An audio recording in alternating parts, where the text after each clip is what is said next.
So last night we finished Roads and Boats, and that went pretty well. Pretty well for went pretty well for Matt and Banker Dave. Not so much for us, but welcome back this morning. We figure why not do it again? So this is our fourth video so far this week. So we're putting out some quite a bit of videos. So hopefully you guys are enjoying it. The feedback so far has been pretty positive. So today, obviously, we are going to play through A Feast for Odin. Obviously, I'm Edward. I am joined again with Matt. Hello, everybody. And Sweater Mike has joined us. Good morning. So the reason they're not going to be on camera isn't a camera shy issue. It's just because of the amount of stuff that is in this game. We figure it would be more important for y'all to see the board. And then also, we have this snazzy little setup to where we can go and you guys can see my tableau, so that during the end of round and while I'm messing with the stuff, you guys can actually see what I'm doing. So we decided that would be a better thing as opposed to doing the whole, just the static camera on the guys. So yeah, that's kind of it. Now, as I said, all three of us have played the game multiple times, so we are not going to do a full, really in-depth teach before the game gets started. We figure you guys watching will be able to go through an overview, and you'll be able to pick up pretty much everything throughout play, and we'll highlight stuff as we go along and go that route. So without further ado, let's go ahead and get started, I guess. So A Feast for Odin. We're Vikings, and we're going to be as we die, we are going to be buried with our stuff. That's kind of the premise. I think. Would you agree? Yeah, I mean that's kind of what we're going for here. It's you can't take it with you. Yes, you can. Right. Yeah. Here you get buried with it. So yeah, there's and that. that is the victory, is taking all your stuff to Valhalla with you for the feast for Odin. There you go. I thought it was he who drinks the most mead wins. That also. Well, you're not losing if you're doing that, right? All right. So at the beginning, or I should say, the ultimate goal is victory points. So we're going to have this player, this little score sheet. So all of these things: ships, immigration, exploration boards, sheds and houses, sheep and cattle, occupations, silver, whatever our final income in, and if anybody gets the English crown, those are all going to be positive victory points. Then we get down to the negatives. So you can see here on my player board all of these negative points, potentially, if you don't cover them. If you've ever played Patchwork, then this will be super familiar. It's very Tetris-like in that you are trying to fit pieces on your player board to be able to cover up all these negative points so that you're not losing points at the end of the game.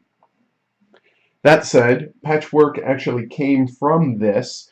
Originally, Uwe started designing A Feast for Odin, and then he was like, wow, this is a pretty cool mechanic. I can make a game in and of itself for that. And so that's where Patchwork came from. And I imagine that was probably easier to develop and publish excuse me, than it was this. So that's why that came out first. So overview wise, here we go. So the game takes place over 7 rounds. So the number of Vikings that are on your player board right here will be the timer for the game, and within each of those 7 rounds there are 12 steps that we're going to go through. So I will briefly cover them. We'll touch on what the different action spaces are and do, and get going. So at its core, it is a worker placement game.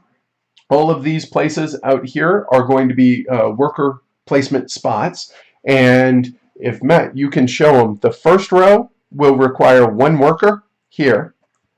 The second row requires 2 workers. The third row requires 3 workers. However, you also get to draw cards into your hand a la Agricola and stuff like that. Draw an occupation card. Yeah. Right? And the last row costs 4 of your dudes, but you get to play an occupation card. So at the beginning of the game for setup, you can see this is set up. The number of players, it doesn't scale a whole lot, except there are a couple of imitation spots. If you've ever played what's this 2-player game? Fields of Fields of Arla, the imitation space. There are a couple that come off the board. That one for either of those 2 spots and one for either of those 2 rows. So, however, in a 3-player game, those are not here. So we have our ships that we're going to be acquiring. We have extra boards, which will score victory points. We have different, almost colonies, kind of, that you can go and settle to claim those locations because the area down here is not enough negative points, but you need those to be able to score more points. Yeah, so that's kind of what we're doing. So at the beginning of each round, everyone gets a new Viking. Everyone starts, and let me switch it over. Everyone starts with 5 workers. And then at the beginning of the first round, you're going to clear off that first space, and voila, you have 6 workers. All right. After that, we do a harvest. So the harvest depends, whatever Viking that you just cleared to bring down here tells you what the harvest is going to be. So you're going to get all level 1 harvest goods. So now would be a good time real quick for me to talk about the different progressions of goods. Okay, let me bring that up. So over here, right here, you can see there are 4 goods. There is, actually, those are out of order. Let's do that. We have the orange goods, which are your base goods. They upgrade to red. Red upgrades to green. Green can upgrade to blue. And the reason you're going to do that is for adjacency and for harvest and for covering your board here. So, as I was saying, first thing we're going to do, add a Viking. Then we're going to do the harvest. So, the harvest, everybody gets any harvest good that has a 1. And I think there's, correct me if I'm wrong, I think there's 4 of them. 4 level 1 harvest goods. So, we're going to have a little pile of goods here. And everybody starts with a horn of mead. All right, so after the harvest, and as you can see, the first 2 rounds, the first one you get 1 harvest, then the number 1 and number 2 harvest goods. The 3rd round, the 5th round, and the 7th round, you get no harvest goods. So you have to fend for yourselves. After the harvest, let me switch back. After the harvest, we now go into turn exploration boards and place silver. Well, that has to do with those 4 exploration boards out there. So on the player board here, and this is a good little player aid. The first round, nothing happens with it. The second round, nothing happens with it. The 3rd round, however, you're going to flip the A board, which is that one. So hold on. So you can see that Matt it goes from that side to that side. And then we're going to add silver onto all the other boards that weren't flipped to make them kind of enticing to be able to acquire. Hello from the States. We got a Swedish watcher. Cool viewer. All right, so after we do the turn exploration boards and adding the silver, then we go into draw a new weapon, which is real simple. Everyone gets a new weapon. And I want to say there are 4 or 5 different types of weapons, which will help with hunting, as well as whenever you go out raiding, pillaging, because we are Vikings, right? And doing all those things. So that's what the weapons are going to be. And then the 5th step is actually the meat of the game here. So here it is all about the actions. So we're going to be taking all of our Vikings that are here that we've acquired. So in the first round, you're going to have 6 Vikings here. You're going to claim one of the locations that are out here on the board. And you're going to put out as many workers as it requires. So again, in the first column is 1, 2, 3, and 4 workers. And they're broken down. It looks like a just ton of spots, but it's really intuitive. And over here on the left-hand side, you're going to see that build houses. So this here is all about building ships. These here are all about hunting, the livestock market. You have the weekly market here. You have different products like milking your cows and shearing your sheep. Crafting goods, so converting stuff. Here you have mountains and trade. So over here we have 2 mountain strips, and these are going to allow us to go up into the mountains and acquire these goods, whether it's fell timber or procure stone, get ore, mine ore, or just mint coins, I believe is what the coins represent. So that's mountains and trade, so that has to do with this area. And then sailing. So here, if you acquire these different ships, they're going to allow you to either trade goods, you're going to acquire these fancy goods, which are in funny shapes and allow you to help with your Tetris board over here. And then raiding, pillaging, which we'll get into here as we do it. And of course, plundering. And then also, once you acquire ships, is going to allow you to claim these islands to be able to give you more potential victory points, etc., etc. And then last but not least, you get immigration and occupation, which means you're going to draw, and they're just off screen, these cards, and there is a ton of those cards, are different occupations throughout the game. So they're rule breakers. They're broken down into, I think, 4 different types of cards based on the color. Some are one-shots, some are ongoing effects, some have to be triggered, and when they trigger, certain things happen. So yeah, and then immigration is going to come into this area. Let me bring it back here. Have a boat, for example. So we're going to acquire these boats here, but eventually, if we choose to immigrate, i.e., you're going to lose people because they're going to immigrate to a different area. You'll be able to turn these over and score considerably more points, but now you have less dudes to feed because, again, this is a Nuve game. So that's kind of all the spots that are out there on the board. So that is, we're going to take actions. So whoever's the first player, and the first player marker is this awesome moose. Whoever is first player is going to take 1 action, then we go clockwise around until we're all done with actions. Then determine start player. Who gets the moople? The meese moople. Meese? Really? Meese. The moose meeple. Whoever gets that, how do you determine that? Whoever had workers last. Whoever places their workers last out here gets the moose. Oh, I kind of like meese moople. Meese moople. That may stick. And then after we do that, we go down and we get our income. So now let me bring it back up here. So income has to do with the open hand symbol that is diagonal through all of those.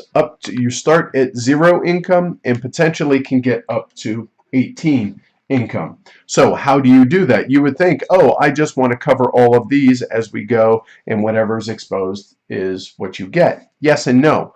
The rules: you cannot cover these numbered, the income spaces on your board until everything to the left of it is covered and everything directly below and to the left is covered. So that has to be the very last location that is covered to be able to get higher income. These extra, that's income, and we'll leave it at that. Then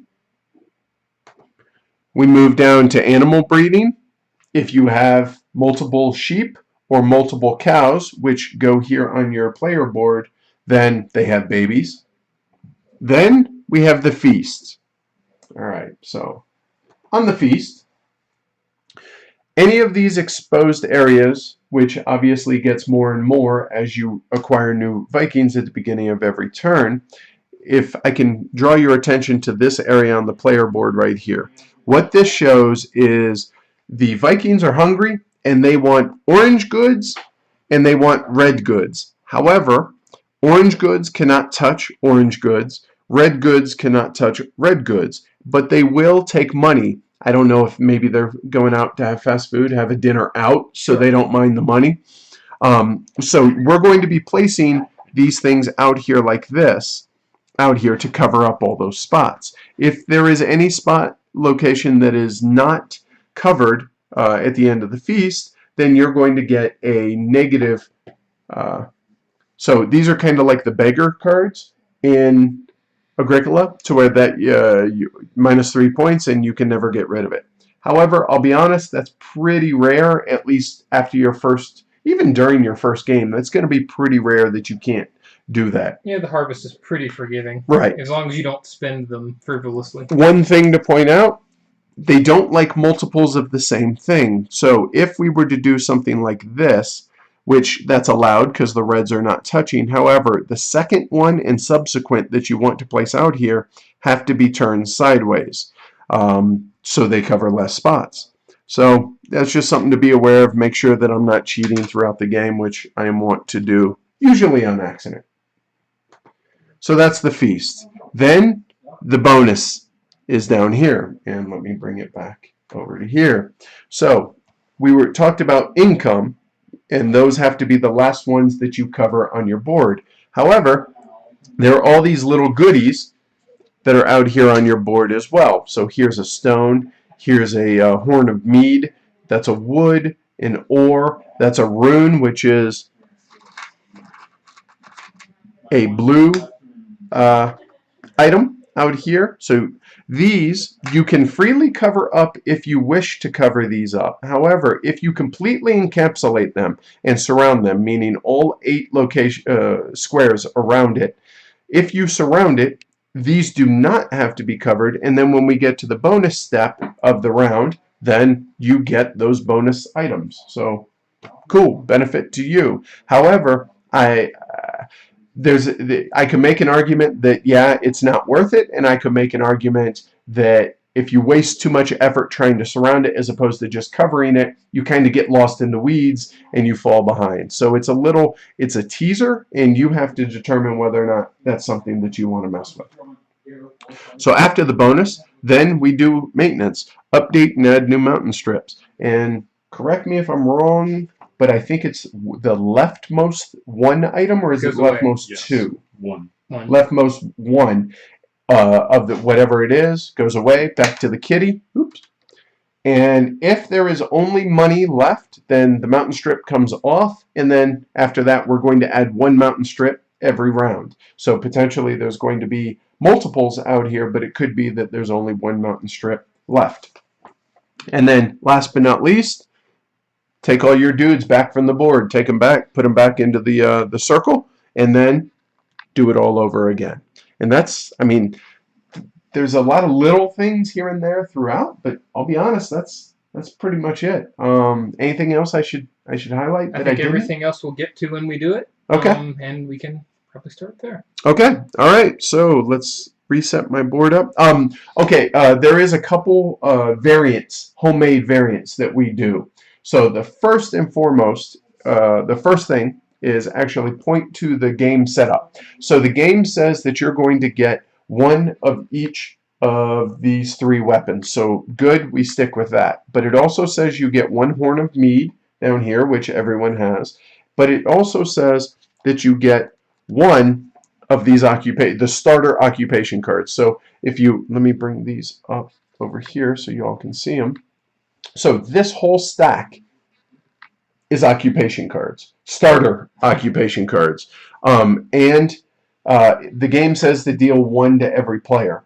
We like options, and we like drafting, and we like stuff like that. So what we do is we start with 2, and then choose 1 to keep.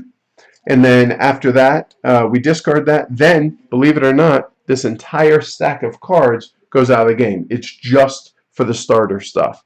Then the other variant that we do is whenever you draw occupation cards, normally you just draw off the top of the deck.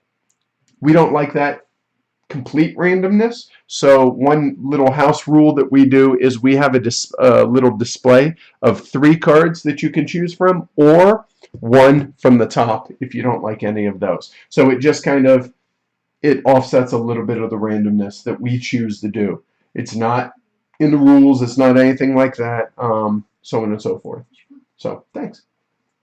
Amanda making an appearance. Hi. Hello. Goodbye. All right. Actually, Amanda, Nadine, and Brian are out there playing the Colonists, which we're going to live stream the Colonists later on today. So if that's something that interests you, check it out. All right. So randomized turn order. Somebody want to grab a dude here? Oh, y'all go ahead and do it. Oh, I got to figure out my starting occupation. Pick me. Yes! All right. Mike is first. Give me the moose. You got All the right, moose. the moople. All right, so let's see. So here, you guys can help me take a look at what my 2 cards are. The moose is going to stand here so All everybody right, can so see. melee fighter awesomeness. is good for when you raid and pillage, which I really, really like that one. The steward here is before the income phase. If I place it to... Oh. If I place it under one of these, which requires I have to have one of these, I get a coin if I have any spots of those covered. I think I'm going to start with the melee fighter. I like that, so I'm going to keep that. Discard that guy. Here, I'll tip my hand a little bit to the viewers out there. Here's the occupation card I'm going to start with. What is it? Berserker? Berserker. Nice. And then here is mine. Turn it up. It's upside down. Oh. There you go. And what does that say?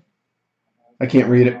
It says find blacksmith. So Okay. it allows you to take a blacksmith. All right. All right. So all of these cards are now out of the game. Mike, if you'll dispose of those, throw them away. It's not my copy of the game. It's no big deal. Good deal. So, for the teach so far, what do you guys think? Too detailed enough? What do y'all think? For those either familiar or not familiar with the game, feedback, definitely let us know as we go. So, all right, so we start out with a new Viking. Everybody gets their first dude, or as it were, their 6th dude. All right, and now we go into the harvest. So Matt is going to... These 3 goods. Oh, it's 3, not 4. All right, so every The player... first 3, well, you get all the level 1 goods, Right. which all the level 1 goods are 3. Okay. Those 3. So I will show you guys those. So over here, I started with the Horn of Mead. I got it. I got flax. I got some peas, sir, and some green beans. So the beans are really interesting because remember, I said up here, if you use multiples of the same thing, you have to turn it sideways. Well, it's square, so it doesn't matter if it's that way or that way. They will eat beans for days, so that's pretty cool. And also, for you guys watching, let me know if the switching is good between the different zoom-ins on my player board or not, if it's distracting, if you guys like it. Yeah, just let us know. We're trying to do this for y'all, so please communicate with us. Okay. All right, so now we go into turn exploration boards and play silver. Doesn't happen this time. Okay, so then we go down to draw a new weapon. So here you go. All right, so I got a broadsword. So yes, there are a broadsword. Okay. A broadsword. Okay, really, we did shuffle. So there are 4 different types of weapons, which have to do with the different types of hunting and raiding and stuff that is out here. Okay, so the next thing now is actions. So starting with Sweater Mike, he gets to take any action. He's going to the mountain and trade area. Take 3 items from 1 mountain strip and upgrade 1 item 1 space. All right. So I'll be taking these 3 goods. Okay, there you go. And then I will be upgrading this basket of beans. Flip it over, and now it became milk. So basically, the theme on that is you're actually trading beans for milk. Right. And the upgrades are this progression right here. Right. And we just have these out here to show as a reminder because it's easy to forget how that works. And I guess this would be for those that are unfamiliar with the game. Actually comes with these trays, and they're pretty thick. So you have the progression path of the peas, and then upgrade path, upgrade path, upgrade path, and it kind of goes like that. So they go this way and then this way. So just to give you guys an idea. All right, so that was Mike. So I am up. Okay, resources are always good. I do like the idea of that. I have 1. So I enjoy the hunting aspect. So you guys may have noticed that this game does have dice in it, and that is a little bit of variance in the whenever you go hunting or raiding, because it's not a foregone conclusion, which I'll be honest, that doesn't bug me, the randomness in that. I think that would be 1. I have none of those. Yeah, I like that. So I'm going to take 3 of my workers, and we're going to go ahead and do similar to what Mike did. Oh, wait.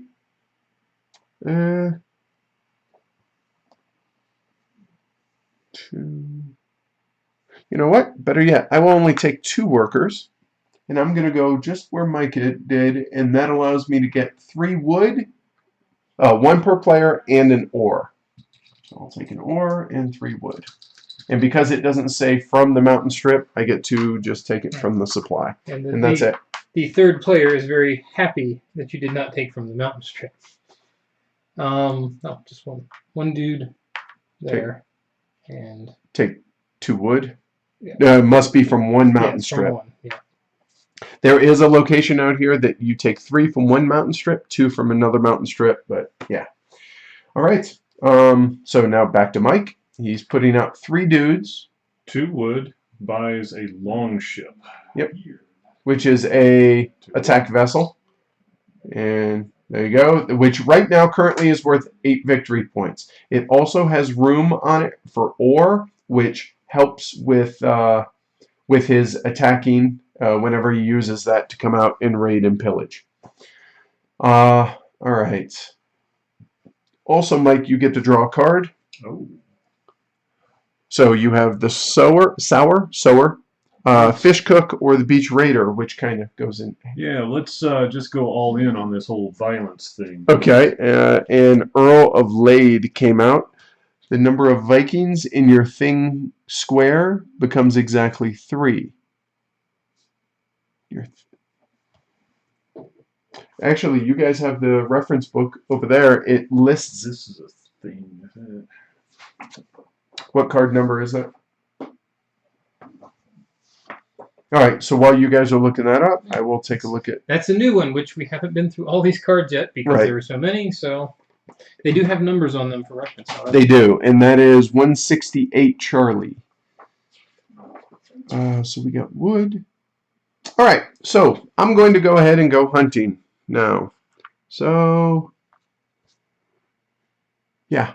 So I will go hunting game, which what this means is I now,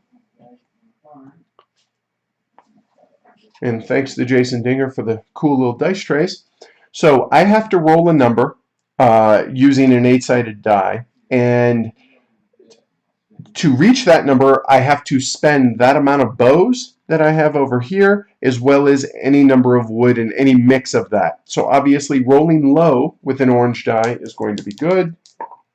That's a 6. You're allowed 3 rolls, and it's not the best of. It's do I want to take that or re-roll? So that's my first roll. A 6, not good. I will re-roll. A 5, still not good. So whatever I roll here, I have to do. Oops, hold on. In the box. A 5. Okay, so I have 3 wood and 1 bow, which equals a total of 4, which means I failed. So what happens when you fail? Well, if you look over here, you get 1 bow and 1 wood as a consolation prize instead of getting the squirrel pelt and the rack of ribs. So I failed, but that's all right. So I get a wood, and I get a bow, which, see, nope. All right, there's a bow. And I don't believe that there is any limit to the number of cards that you can have. I don't believe so. Or a hand size for your occupations as well, right? You still have to get them out. Right. Okay, cool. So it wasn't a complete wasted action because I did get a bow and a wood for 1 worker. So it's not the end of the world. So that card is each time the number of Vikings in your ting square becomes exactly 3 during the course of a round, you get a silver. It can happen like multiple this. times per round. It can? It can. Because you can get dudes back. Correct. Good call. So right now, if I had that card out, I would get a silver. Yeah, that's pretty clever. And okay, so cool. since Mr. Melinda is in the correct part of the world, perhaps he can tell us if that is indeed pronounced ting rather than thing. Oh, for the circle? Yes. Okay, cool. Matt, you're up. Yes. I'm going to continue here. I'm going to get 1 more wood, and I'm going to upgrade one of my... And Bickham I think Bickham or Bickham. He says it's a much better time from Europe. It's not 3 a.m. there. So yeah, we do what we can because we work during the day, so we can only do this when we can. So, all right. So where'd you go? I went right here. Okay. I got the other wood And I flipped, upgraded. and I flipped Okay, a cool. good. So, Yes. while Mike is taking his turn, let me show you guys this. So I have these goods available to me, which for the feast. Now I could go ahead and take a look at maybe throwing some. Better yet, why don't we look at doing something like that? Now it's not permanent when they're up there. They are permanent once they come out here. And also, if you look over here, the only goods that are allowed to be buried here are these special goods. So these are the third and fourth level things. So here, greens cannot be orthogonally adjacent to green, but blue can be orthogonally adjacent to other blue or to anything else out there. You can also place coins, and you can place ore out there to fill spots. So this usually will happen towards the end of each round, and as I do it, I will switch cameras and be able to show you guys that. So I am already ready for the feast. Mike?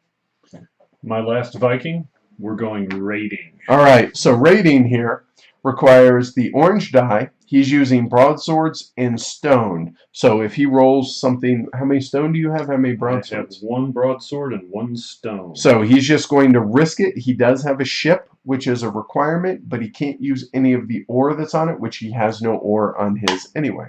8. That's probably not good. It doesn't get any better than that, right? No, the opposite. No, the rating's the other way. Rating's the other way. Yeah, rating's the other way. It's Oh! this plus what you have to There buy you go. something. Okay, yeah, good call. All right, so now let me grab one of these items to show. Actually, let me grab an 8 Yeah, so and I can it's show everybody. all of these items plus all these blues right here Right. are available. So this item, it has a buying cost, which is for a different location on the board, but it has a rating number, which is 8. Okay, so as long as you roll that number, or you roll, say, a 6 and add stone to that number, or add swords, then you're good to go, and you successfully raided, and you get to take this to be able to then place this out here. So earlier I mentioned blue and green and ore and money are the things that go out here. Well, your booty, your loot from raiding and conquering and all of that also is something. So What Mike is doing, we call paying the iron price. right. So Excellent. out here, there is a misprint on this version of the board that the crucifix, it has a spot up here, but actually there's a little errata piece of paper that comes with the game that says it actually should be down here. And the difference between the two locations are when you go raiding, you can choose from, as Matt said, anything out here or any of those items, and then we'll just refill them if these get taken. If you go to this spot on the board, however, this shows the little fire tongs. So you can craft those items. Right, which is only inside this darker area only. However, this location, you can then purchase from anything on that board. And those are all unique, and once they're taken, they're taken. There's going to be my buy. Okay, cool. So he's buying a 10 value thing because he rolled an 8. He spent one stone and 1 sword. So those are out. All right, cool. So that's Mike. That makes me what is it, gray? Yeah. Gray something? Great joy. Okay, so our friend from Sweden says pronunciation should be like the Thing movie. So it's just usually referred to as Thing Eat. Thing Eat. So, all right. Excellent. Cool. All right, so I have 3 dudes left. Matt has 4. Oh, what do we want to do? I want resources. So now that I have that, that would cost me an extra guy.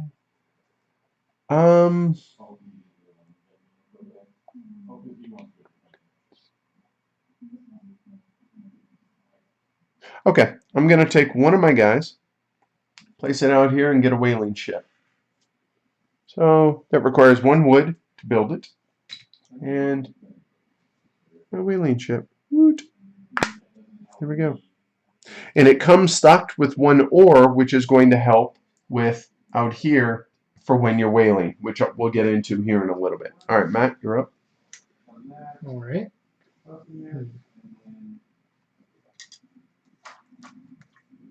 So how do you guys like the new camera setup that we have? And do you like the switching to be able to zoom into my player board area down here? I will go here with 3 guys. Good grief. So it allows you to take 3 resources from one strip and 2, and it always has to be taken left or right.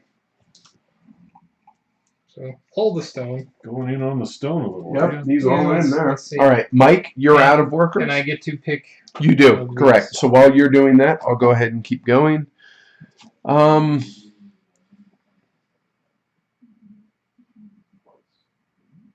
Man, that's really tempting. I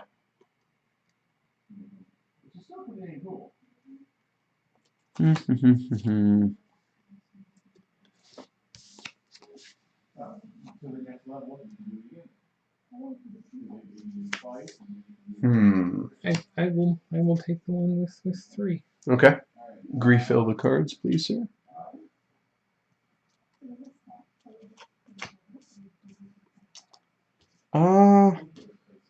You know, I will go ahead and spend 1 worker. Oh yeah, okay. So this replaces that. 2 points and 1 brick. Yeah, I will. I will spend 1 worker and upgrade my flax to a bolt of cloth, Matt. Yeah.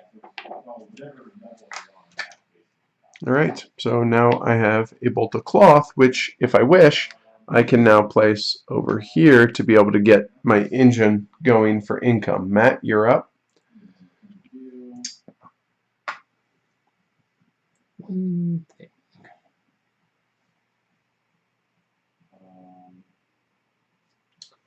I will go ahead and get beans in a buck.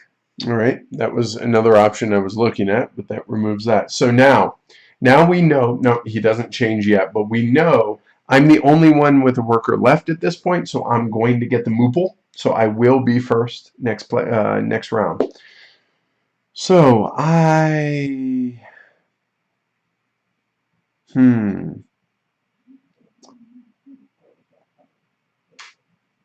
don't want to get rid of that, man. So my options, since I don't have stone, are kind of limited. I don't have any cash. I could get a salmon, which is tempting, and I think I will. I will take my last dude there, and I will take a salmon. There we go. All right, so we are now done completely with action. So determine start player. I was the last one with dudes. I get the moople. All right, so I am first. Then we get income. So at this point, we should be covering up our player board. We should have already been doing this in between our actions, so we're not here waiting a long time throughout. So I placed this bolt of cloth, and looking at this, actually, I think I'm actually going to place it up this way. And once it's on there, that's it. It's set. So I covered up the 0 space, which you can immediately do because everything to the left and below, there is nothing. So now we're going to get income. I get 1 income, which is literally 1 little coin.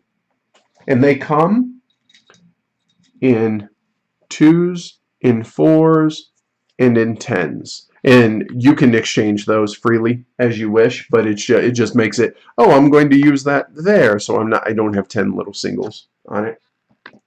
All right. So with that said, all right. So income. Anybody else getting any I get income? nothing. I collected 2. Gets 2. All right. So Mike has done a really good job on his player board, and he's covered up, so he's getting 2 cash. All right. Good. So that's income. Animal breeding. Nobody has animals that are in heat, and by that I mean we have no animals. Now we feast. So now you would have to fill up your board, which I have already done. So I'll bring it back to that. So for the feast, I have that covered. So we're good to go. We just turn those in. There's no penalty for that. and that is the feasts. And now we go down for the bonus. If anybody had any of these completely surrounded, nobody does. Matt has nothing on his player board yet. Mike has one side of his horn surrounded, but that's it, or covered. So, but nothing else, so no bonus. Now, update and add new mountain strip. So here, there's only money left on this, so this goes away. So this mountain strip is out of the game. Okay, this one you remove the leftmost that leaves coins. That's out of the game.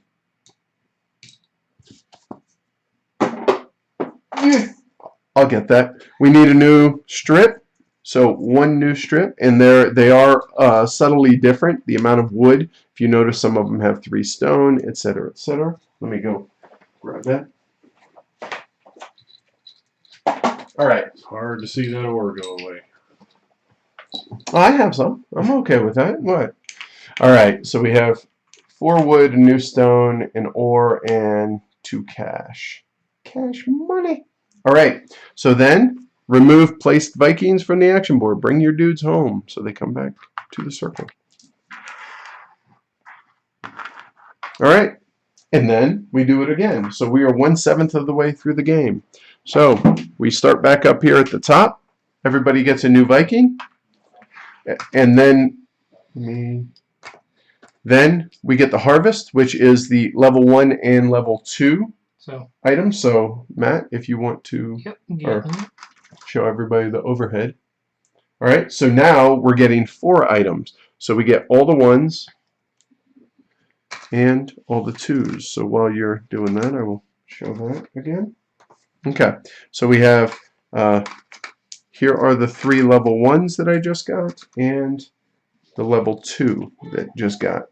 And again, that's going to be for feast as well as for upgrading to be able to place out here, etc., etc. All right, cool. So that's harvests. So now we turn the exploration boards. So there is none. And correct me if I'm wrong. Oh, no. And actually, this is, sorry to keep doing this, but I feel like this is important. Here, down here on the 3rd level, it shows where you add money as well as what boards you flip. So the first 2 rounds, you're not adding any coins to get the extra islands out there. So nice little player aid on there without good use of space on the player aid, I think is what I'm trying to say. All right, so now we draw a new weapon. Everybody gets 1. A snare. A bow. The harpoon. Hoping for a longsword. We needed to put out coins. No, not yet. Not until the 3rd round. If you, that's what I was just saying right here. See where it shows 2 coins? All right. So then we go into actions.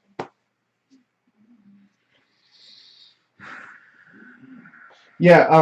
So Jason says he's a huge Uwe fan, but Feast for Odin hasn't grabbed him. And I'll be honest, the first 2 or 3 times I played this, I was both me, Amanda, actually, everybody, all of us. Yeah, and yeah, we're kind of in.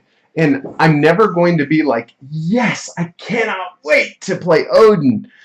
But it's not, I mean, I wouldn't rather be at work. And I'm warming up to it, but it's just going to be a good game. I don't see it ever being a great game, at least so far. I would agree with that. It seems like a big splatter of places to play your guys, but strategies emerge after you've played it 2 or 3 times. Right. My biggest issue, I think, is it's repetitive, and ultimately all you're trying to do is cover spaces. I mean, you're playing Tetris, and so I don't know if that's what has me kind of about the game in general. But hopefully, yeah, the whole point of doing these playthroughs are to be able to help you guys decide whether or not this is something that would be a good match for y'all. And our friend in Sweden said it did get better for him after like 5 plays, which I don't know if that's a good thing, because how many people are really going to give a game 5 plays if they're not terribly enjoying it? Because you look at the glut of games that we have and that come out every year, I do wonder about that. Anyway, I will stop waxing philosophical and get to playing. So we are going hunting first and foremost. So 1 dude. And these 2 spots are the exact same, except the second one requires an additional dude, an additional Viking. So I have 2 bows and I have 3. So as long as I roll 5 or less, we're good. I'm going for 0 7. here. Yes. 1. That's good. So I will choose to pay 1 bow there. And probably To- best to pay your weapons before your goods. So I get a squirrel pelt and a rack of giant squirrel ribs. I think they're actually like pork ribs, but those. so And oh, it's the little dude. yep, little squirrel pelt. There we go. So I got these 2 for hunting successfully. All right, cool. Woohoo! So those can actually get added over here. And remember, green and blue are what can go out on your board. So I got some maybe it's me, but those ribs, those look really tasty. I mean, they really do. I mean, Lunch comes. seriously, those are awesome looking pork chops. Okay, anyway, sorry. All right, Matt, you're up. So I will be building a warship here. All right, so it costs 3 dudes and 2 wood, and taking. And is that a nar? Is that what these are called? Longship. Those are nars, or Yes. okay, and the whalers are what? Whalers. Okay, we'll go with it. I'm going to follow. No, Thanks, Jeff. Hopefully you're usually- enjoying it. We They don't usually want follow to Bob just. Marley around. We don't. Yeah, but right, the whalers. We don't want it to be just content for content's sake. We want it to be useful for you guys, and that something that you guys are enjoying, both the quality of the content as well as the quantity. So feedback on that's awesome. Yeah, like we said before, we do this anyway. We just decided to point a camera at it. Right, and we wanted to include y'all because we have a pretty cool game group and game days. So why not bring y'all a part of our game days? So that's kind of the premise of it. So Mike is done, so I am up. Right. Do me a favor, flip over the Shetland and tell me what. The sheepdog on the Let me see it. Yeah, I like that a lot more. Okay, because I'm seriously eyeing this spot. Oh, actually, that's Shetland or Faroe. That goes away. Bear Island. So if it costs an extra worker in a different boat. Oh. Okay. So if that's the case, I want to be able to do that. Okay, so I have a plan now if I have enough workers. So here we go. We're going to place 2 workers, and we will get a Nar, which is 2 wood. I think it's a Nar. And that ship comes down here. So that allows me to go and trade. I cannot raid and everything, but I can sail and raid and do other things. Matt, you're up. All right. I will take the rating down here for 1 dude. And no, I haven't got to that yet. All right, so I will grab that over there. And the board actually tells you, depending on whether it's raiding, pillaging, what die you're going to use out here. An 8. Well, that's as good as it goes. Keep Yes. that. Okay, so now he can add any amount of stone and swords. I've got a sword and 5 stones. So that would be 6. He could go as much as a 16 value. There's only 15 out there. Nope, there is a 16. There's a 16. That is the English crown, which is the only one that's worth victory points at the end of the game. And you have to pay the iron price for that. Why Yes. not? All right. Indeed, Why why not? This is the first time in any of our games I've seen anybody get the English crown. So then he decides where that's going. Oh my. Oh my. That'll do. I reckon it will. Nice first. Just wondering. No. No, because you cover up. Right, yeah. So he's messing with his board. So Mike, you're up.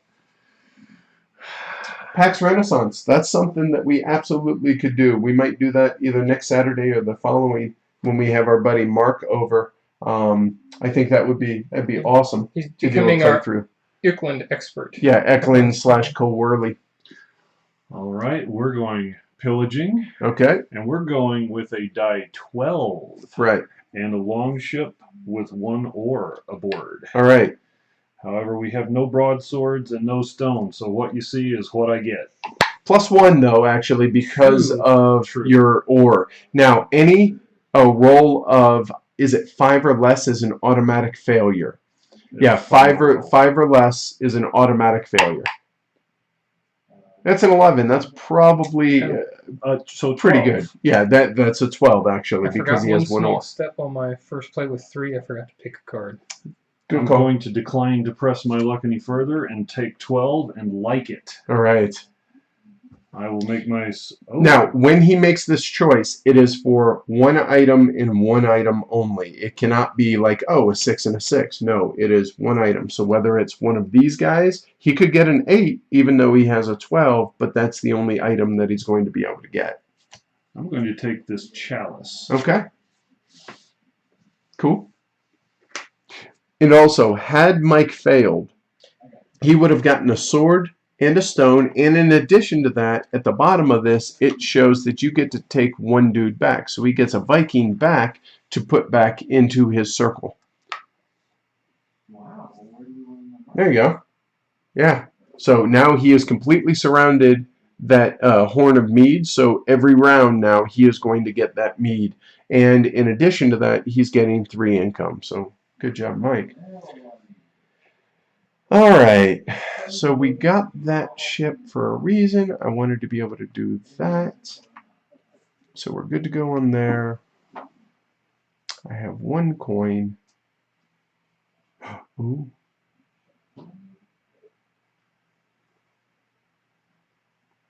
That couldn't have gone much better. You know what? I think I will. I lost my spot on where I wanted to go. That would be 3. So that, you know what? I am going to do it. So I'm going to take a dude. I'm going to place it here. I have the ships, so I'm good. I'm going to actually go ahead and take Shetland. So if I may, please, sir. Excellent. All right. So now let me reposition a little bit. Move these up. And now we have the home of the Shetland pony. And the sheepdogs. Right? All right. So now I just acquired, and I just acquired 6 points, but it's currently worth -24 because of all the minus signs. But I actually have a plan in place to be able to do this. I don't know if it works, but also, let me move this. The adjacency is the same as your home island. So greens cannot be orthogonally adjacent, blues can be, money can be, and or can be. All right, so Matt, you are up, sir.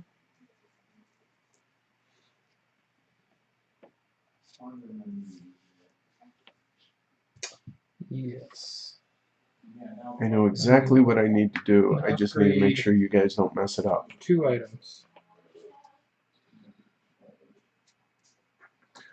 I was just thinking to myself, you know, I really wish I wasn't sitting to the left of Matt because he's scooping me on every time. All right. So for those that are new to the feed here now, do you guys like the switching of the cameras between the different views? Are you guys, is that good, or am I doing it too much? Feedback and stuff on that's great. All right, so he pays a coin and he gets 1 red fish. 2 salmon. 2 salmon, sorry. 2 salmon. 2 salmon, sir. Okay. All right, so I am up. Now, let me ask something over here. So this here requires you to have a NAR, and you pay coins, and you can buy up to 2 goods, 2 off that. However, this one here allows you to spend an ore, does not require the ship, and does not require you to pay, or do you just get one? Yeah, because you're physically here. You're going to somebody else's place and taking it. Okay, Here here you're you're just making it. Okay. So the question is whether or not I want to spend that ore or not. And I think it's 3 guys. Depends. You plan on doing any whaling? Yeah, because I have the coin, but I couldn't get a second one. So it's basically, do I want to spend the coin or the ore? And I think I want to spend the coin. So I'm going to take these 3 guys, my last 3, throw them out here, and spend money. So I'm going to spend 1 coin, and I want this one specifically for this location right here, which I'll do here in a minute. And then, isn't there one free one? There is.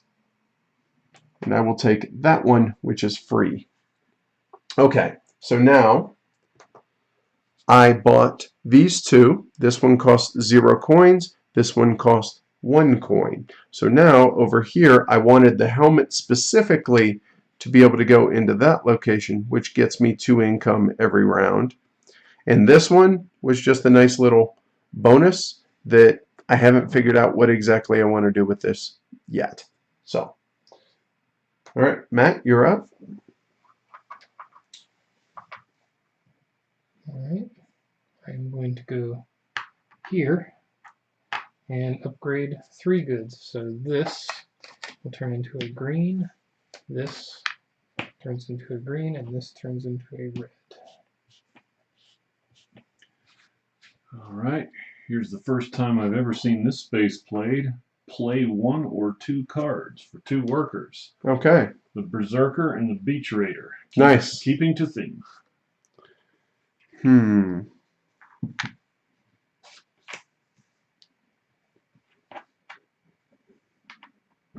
For the extra, it's not really. This is tough. Because red can't go out there. Okay, so I'm out of. So everyone is out of workers right now. So Was I the last one? you were. So this will come over to Mike. But now let's take a minute and work on our player boards here for a minute. So I know I need to feed. So if I have that there, I have room for 2 2s. So I can go there, and I can go there. So that takes care. I was watching Shut Up and Sit Down.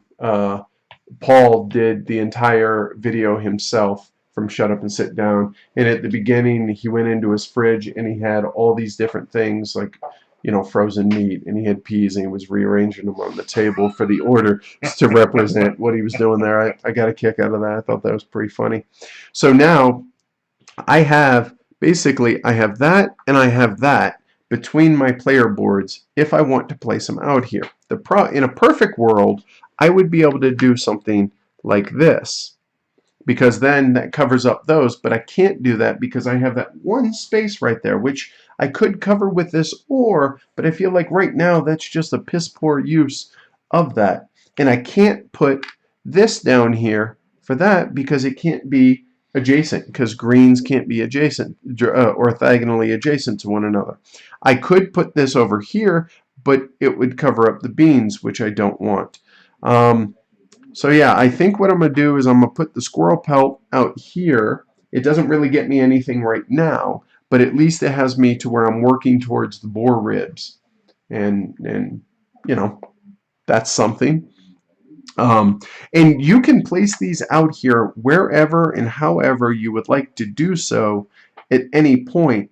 But once they're there, they're there. So I'm going to actually wait. And we are allowed to not place these right away, correct? I believe so. Right? So let's see here real quick. You can buy anything except for the crown, right? And the other one is just craft the one. Right, cool. All right, yep, so we did that right. So I'm done with my player board for this round. Yeah, I believe you just have to have everything placed before that Before the right feast, there. right, yeah. Even after, like, just before you get your bonuses. Okay, that makes sense. Okay, so here we go. So we are done with actions. We determined that Mike was the last one to place dudes, so he there. Oh, you actually have to do it right here because of income. Because of income, right. That's So what it is. I'm going to get, and let me switch this back over real quick. So I'm going to get 1 income for this, and then my island over here, because I placed the helmet there, I get 2 income for a total of 3 income. I will also get 3 income. Okay. And I'm collecting 3 income as well. All right. All right, so that's income. Nobody still has any animals, so we can skip the animal breeding. Now we're going to feast, which my feast, as I showed earlier, is already complete, so we're good to go there. Flax and salmon. My dudes ate a lot of beans. green beans, not fiber beans, right? Or maybe it's both. I'm not sure. Or a mix. I would think that they could eat a lot of beans, so it would thematically it would make sense that high energy, high in fiber, all that stuff. So they might be like pinto type bean. I don't know. Yeah. Anyway, so moving on now to the bonus. I get none for that. I get none for this. I get a mead. All right. Horn of mead here as well. All right. And now update and add a mountain strip. So we lose the leftmost on that, and we add a mountain strip. So voila, we now have more goods out there. So let's throw a couple wood out and 2 stone.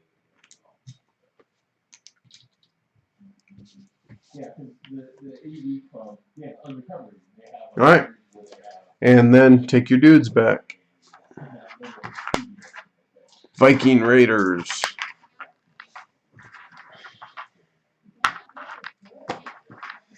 All right.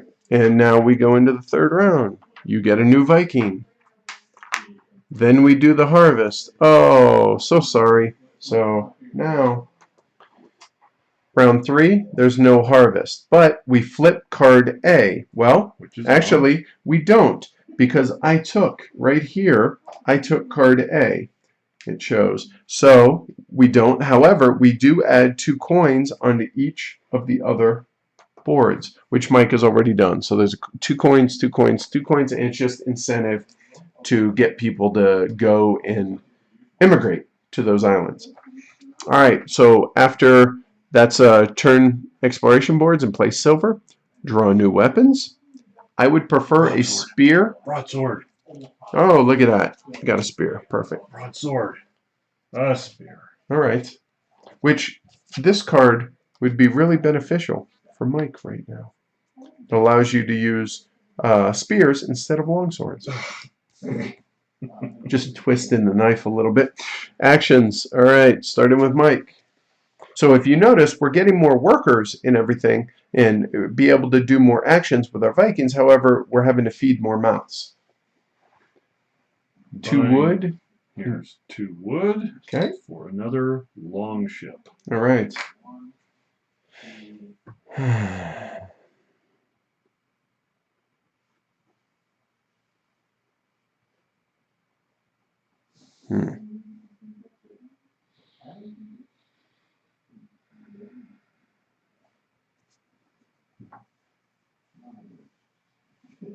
No, that doesn't work.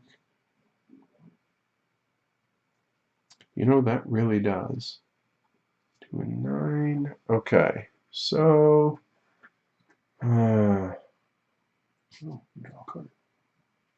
correct.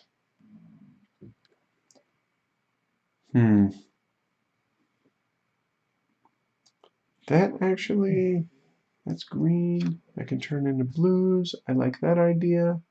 I do have a whaling ship. Okay, so I'm going to place this ore onto my whaling ship, which is basically a +2 to be able to do that. That requires wood and spears. I have 3, 4, 5 on a 12-sided die.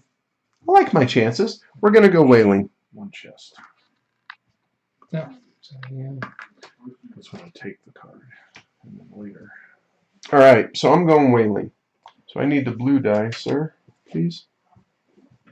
All right, so I am hoping to roll. So let's see. I have 2 spears and a wood, and I have 2 ore. So that's a total of 5. So I need a 5 or less. That's not good. 11's not getting it done. 12 really ain't getting it done. 4. Yahtzee. All right, so I am going to spend 2 spears, which along with my 2 ore equates to 4. And now that gets me a barrel of oil, the bones, what's the scrimshaw, and whale blubber. Which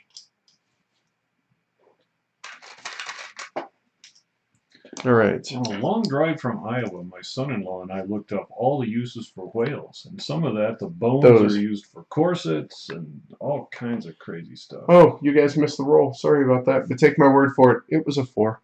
Do what now? What were you saying? I'm sorry. Oh, these bones here. Yeah. Those bones get used for all kinds of interesting things. Interesting. During the Victorian era, they were put into corsets. Really? Bone. Really? Yeah. To make them stiffer. Mm-hmm. Very interesting. All right. Matt, you're up. All right. When you take multiple whaling ships there, do you get any +1? You get a +1 for every ship because they have... Because they have the ore already on them. Plus, you can do an additional ore as well. We'll go right here. We'll get some flax, a fish, and a buck.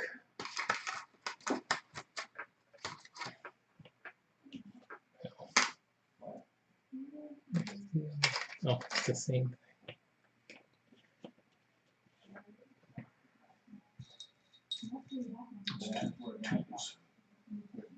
There's one in there somewhere. How about that? All right, I'm going back to the well. 3 All right. wood and an ore. All right. Drink here.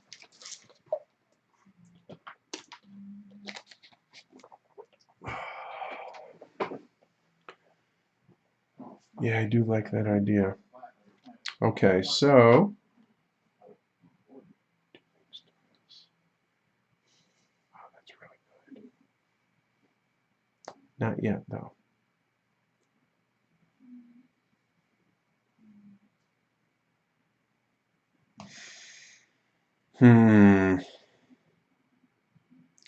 Trying to figure out how best to cover things on my board.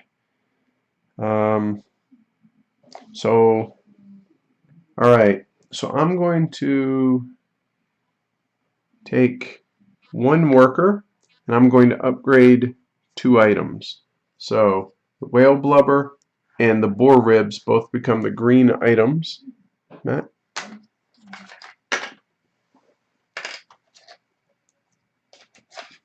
Which more bones and a tunic we traded for. All right, you're up. Okay. I'm gonna go right here. I'm gonna trade in the wood and get whaling ship. Okay, cool. And Mike. Pillaging, continuing the theme. All right. So you want to roll high whenever you go out sailing. I'm going to load up this other ore onto this long ship, so we'll be at +2. I'm looking for an 8. There's a 4. There's a 1. That. And 9. There's a 9. There you go. So 9 is really 11 without you having to spend anything. All right, and I have sussed this out. I'm taking this, whatever this thing Is that like an ornamental bow? Looks like that. I think so.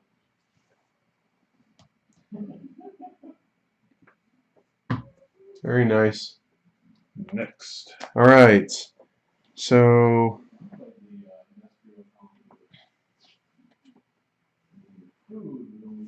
I do want to make that a blue. Nobody is helping me on that.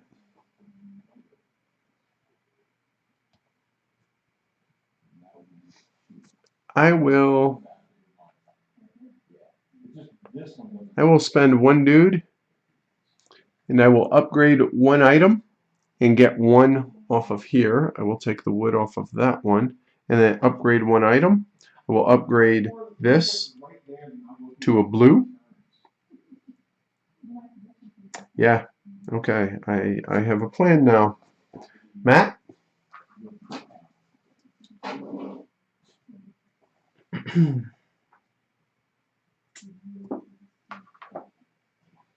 Go here. We'll take 3 and 1 and upgrade 1. Okay, so 3 off of 1 strip.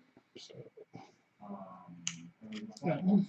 Okay, ooh, good shot. Mike, you're up. Let's continue the theme. Going raiding. All right. So you can use swords and stone. Neither of which I have. So, and this is your attack ship. Straight up. Yep. Oh, wow. You're brave. There's a 6. 6. Which, remember, you can also choose these items for the runes. So that does succeed. But I have to be above a 5. Correct. You must roll above a 5.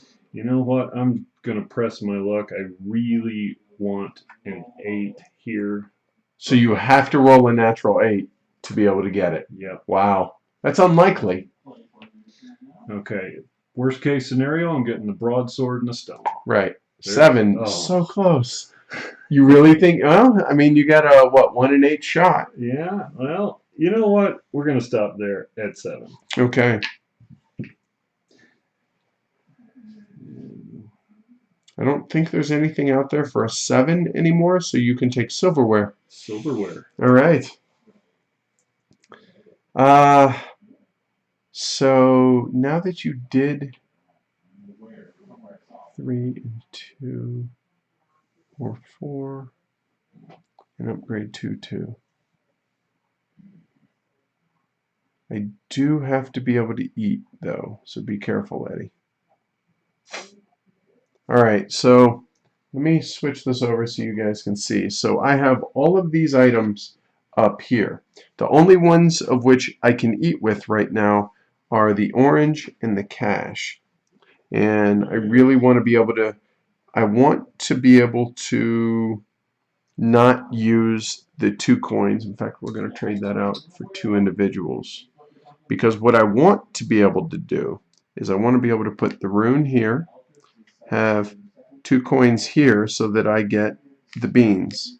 And this whole area now is covered. Except for the coin. You know what? Yeah, we are going to do that. But we need to be able to eat. So we have that and that, which we can put a coin here. So that actually works out perfect. So I actually have use of my 3 guys because I don't need to worry about the feast now. So I can do what I originally wanted to do.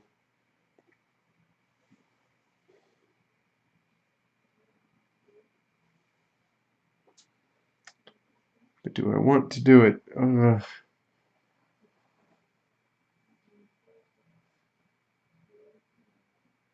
I think I do. Oh, this is so hard. So before I spend this coin, I really want the beans. Man, this is frustrating.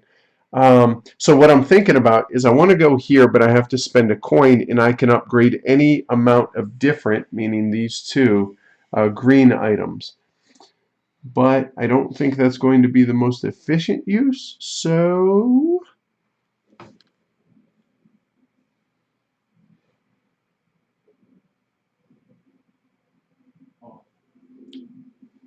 that gives me 2. You know what? That works out just fine too. So I'm going to actually go right here to the mountain strip, and I will take these 2, which is a stone and an ore, and the ore, yeah, is going to hang out. I'm done. Matt? Well, we're going to attempt. So if you guys have any questions or anything, I realize there's only a handful of y'all watching We're going to live, but I attempt imagine pillaging more. as well, but with 3 dudes. Okay. This was left. All right. So you're rolling blue. How many swords and stone do you I got have? 1 stone. And that's it. That's it. And nothing on your ship. Okay. So Well, it's face value +1, potentially. 7. That gives you an 8 if you want it for your stone. I'll try 1 more. Okay. 8. That's an 8, possibly a 9. We'll go with that. Okay. I'll so make you it a stay- 9.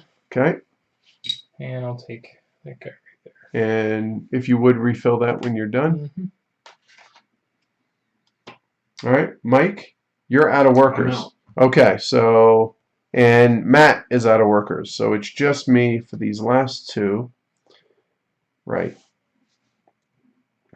I was considering doing that as well. So that would require 9. I can't do that. Require 2 coins, which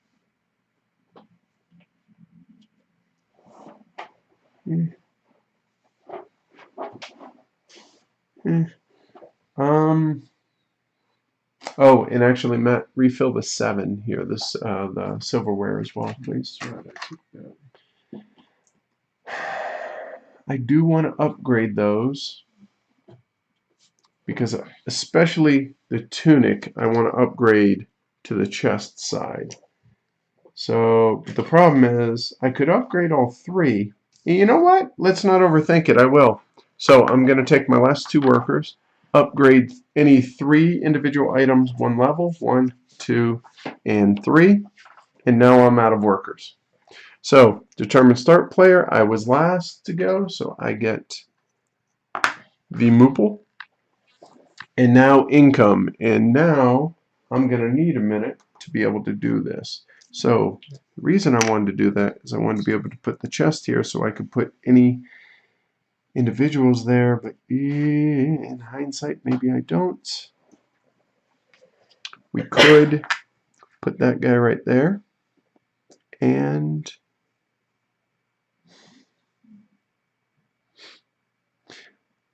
I do want the horn, that being a red item, but I can't place that out here. So I could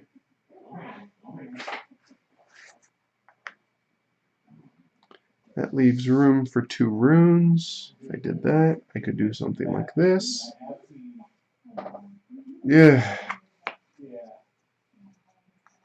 And if we did something like that, that would actually be pretty good too. Because that's going to give me more income.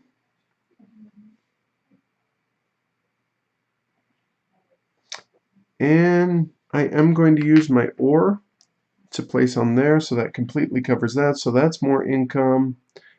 And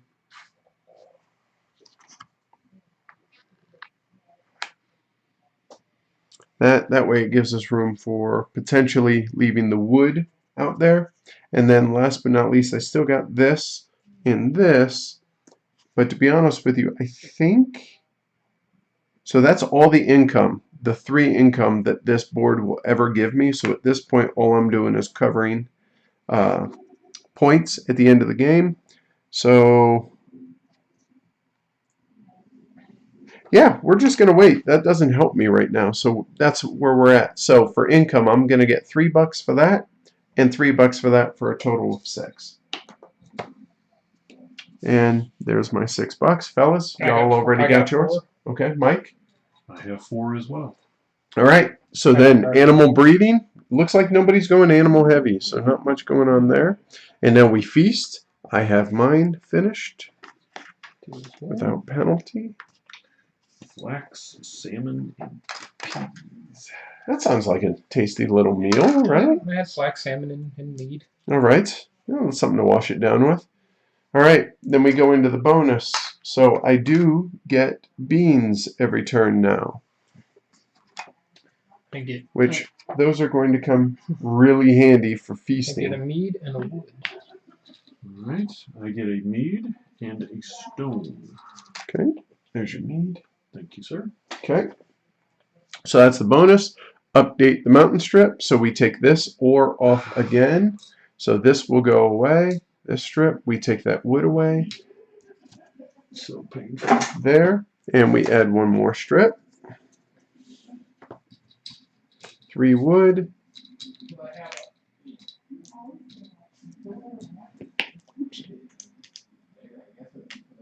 A stone. Cool. All right. And then take your dudes back and start the new round. Excuse me. So I don't. Our buddy Ash, who is normally here for game day, he actually has a son with him this weekend, so he's not with us. But maybe if he does end up tuning in, that's the whole reason for the Oregon Duck hat. I don't know if you guys can see it, because Oregon is hosting Colorado, and he's a big Buffs fan. Went to see you, so go Ducks. All right, so new Viking. Here we go. We are in the 4th round at a Viking. Then we do the harvest, and the harvest this round is 1, 2, and 3. So lots of yummy, tasty treats. Oh, that's actually over here. There you go. Yep. All right. Cool. There you go. So the important thing to remember is putting them on the right side. So now, look at that bounty of food. Seriously, I'm starving playing this all of a sudden. Thank you. Like, I'm a lot of cabbage. Oh, wait, no, I just flipped over the ribs. Right. All right, then on the board actually here, sorry. So now we're going into turn exploration boards and play silver. So we're going to flip board B and add 2 silver onto everything else. So we flip B, which that silver goes back on it but does not get added onto it, and you add onto those 2. I mean, come on, fellas. I got one. Where are you at? Huh? Huh? I'm coming. All right. So now we each draw a new weapon. I would like a spear, please. Nope. Got a snare. A broadsword. Fear There me. Snare, fear me. All right. So now into actions, starting with me. So I did just get a snare, right? So I have 3 snares, and I got a couple of wood. So, and that's a big old pelt. So it makes sense. Why not? Let's go ahead, since I know Matt has a bunch of snares as well. So if I don't do it now, I'm probably not going to be able to. All right. So we are going hunting using snares and wood. I have 3 snares and 2 wood. So anything 5 or lower on an 8-sided die. 2. That's good. Good I'm place happy to with that. start. So I will discard 2 of the snares, and I will get a new snare back and a what kind of pelt is it? Badger. Badger. Looks like badger. Yep. Okay. So Call it a badger. oh, let me switch that. It looks like So a badger and smells like a badger. it's probably a badger. So I got one snare back and a badger pelt. So yay. Good use of a couple of workers, I feel like. A couple of Vikings. Honorable afternoon spent there. I'm going to go here and I'm going to spend $3 for a cow. Yes. Mm. And a milk.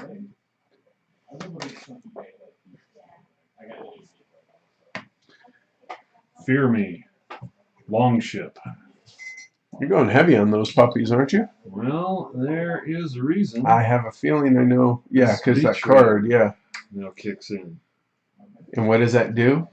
As soon as you have 3 longships, collect 4 cutlery in your total round if your income is at most 5. Oh, and then it's diminishing cutlery based on increasing. That's pretty clever. So here, actually, I'll bring it right here. So that's pretty cool. All right. All right. So I got all this stuff. So let me start looking at the harvest. Actually, you know what? Oh, draw a card. I'm going to spend 2 dudes to go ahead and get another gnar. That's so gnarly. It's terrible. I know. Shoot me. I know. Matt, you're up. All right.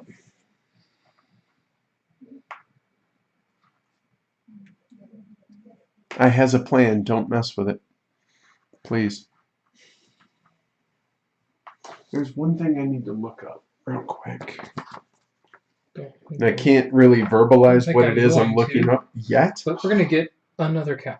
Oh, okay. So Ooh. somebody got into the animal breeding. Yes. Oh, it's further on. One cat, another cow. Okay. All right. Here's 2 guys to play 2 cards. So I'm safe. And we're playing a helmsman and a lone wolf, all having to do with, you guessed it, terrorizing the natives. Yes, I am right. Okay.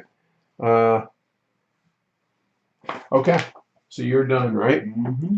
All right. So I am going to immigrate for the first time. All right. So I'm going to take 2 workers and put it on the immigration location. It requires an amount of silver equal to the round that we are in. So if you look at my player board here, and you can, the number of round it actually that's exposed is what round it is. So this requires 4 silver, which I'm getting 6 income every round. So I got 4 silver. I'll discard the 4 silver. I take one of my ships, of my long ships, not literally long, but the larger non-whaling ships, to say. That goes up here. That's going to score me 18 points, but the other advantage is that's less feast spots I need to now worry about. So there's that. Cool. Matt, you are up, sir. Alright. I've got all these cows. Let's milk them. Oh, why don't you? How many cows do you have? 2. So two cows Two equal 2 milk. Yeah. Makes sense. Oh, this will be interesting. Matt, I have some bad news though. Those are bulls. Oh, I see. I ain't drinking the milk. I'm selling it. Are you sure that's milk? I'm going to be trading that milk. Or whatever it is. Terrible. So juvenile. I know. All right. Here we go. Iceland, Greenland, or Bear Island with a Nar or a Longship. All right. So Iceland, Greenland, or Bear Island. We do not have Bear Island because Bear Island is the back of mine. So your choices are these 2. Wow, that space right there looks very interesting. An ore and a stone. I'm going to take Iceland. Yeah. Just remember, Iceland is the green one, and Greenland is the icy one. Yes, Right. indeed. Those clever Vikings. I can't do that. That's a bummer. I wanted to, but I can't. All right. So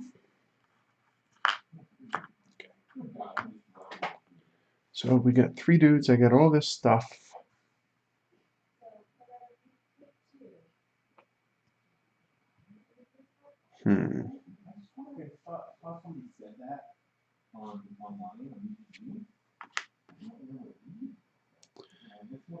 There. So I need a red good. You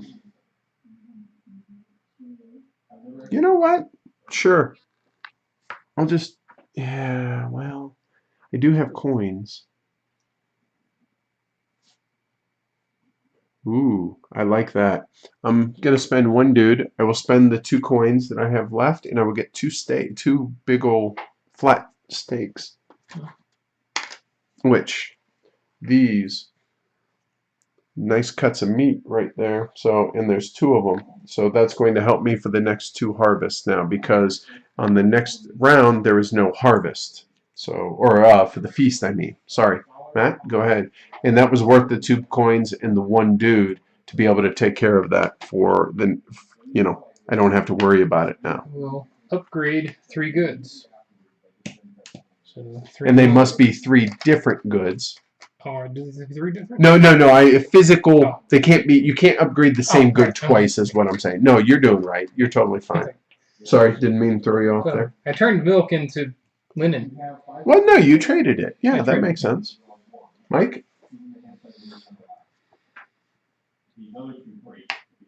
Keeping with the theme, going pillaging. I mean, you are a Viking. I mean, it does seem appropriate, right? It is. Although with the way, as long as my hair is getting, I'm starting to feel like one. And there's a fearsome number of cards that come into play over here. So let's figure this. So you're going raiding. That's probably good. We're stopping right there. We're rolling pretty well.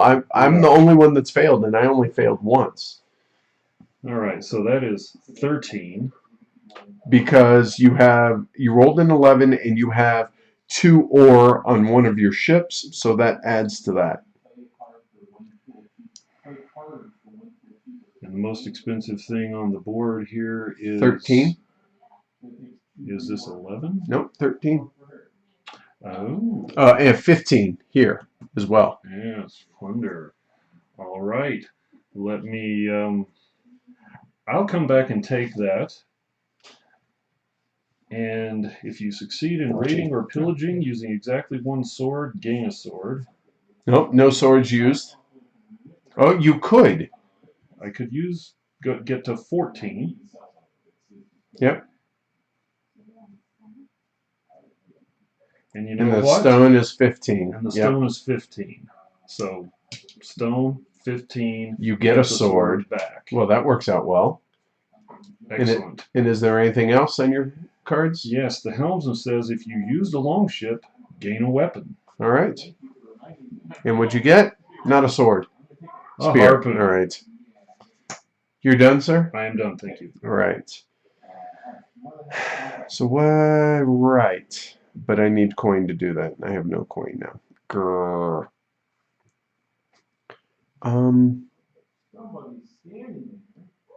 So red becomes green.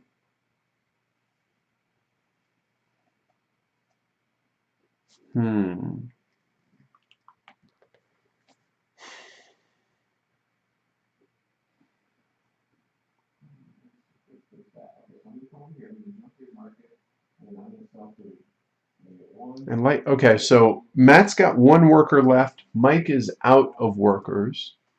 So you know what? I will take one dude and I will attempt to go hunting for game. So this is using my bows. It's like what you do in real life. Right. For games. Right.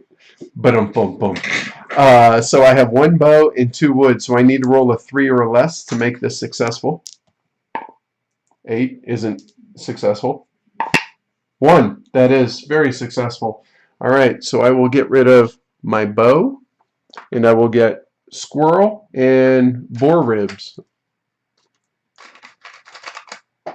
Thank you, sir. There you go. All right, Matt. So boar ribs and squirrel. I'm going to go here and upgrade 2 goods. So we're going to take that linen and turn them into treasure chests. As you do. Nice. So I went from milk to linen to treasure chests. Seems like an obvious progression, right? Mm-hmm. Or not. All right, so I have one dude left, and I have no coins. The place I would really like to do is be able to upgrade for green goods, but I think what I'm going to do is focus on that for next turn. So I have one guy. I could upgrade. I could choose to upgrade this into the linen or the roll, the sheet there. I have a stone. I could get. Ooh, I could get a coin. Yeah, I don't really need that. Could take 2 goods here. I could upgrade a good and take a wood. Or I could draw a card and get a coin.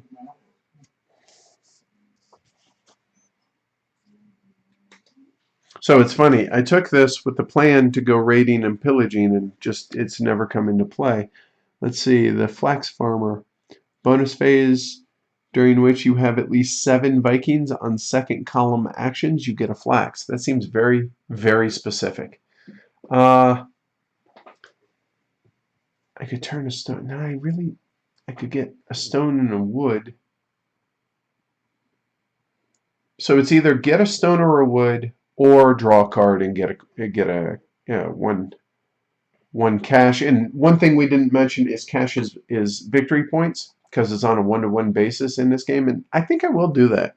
So I will take a card and a coin. So there's a coin, and I don't like any of those, so let's find out what we drew.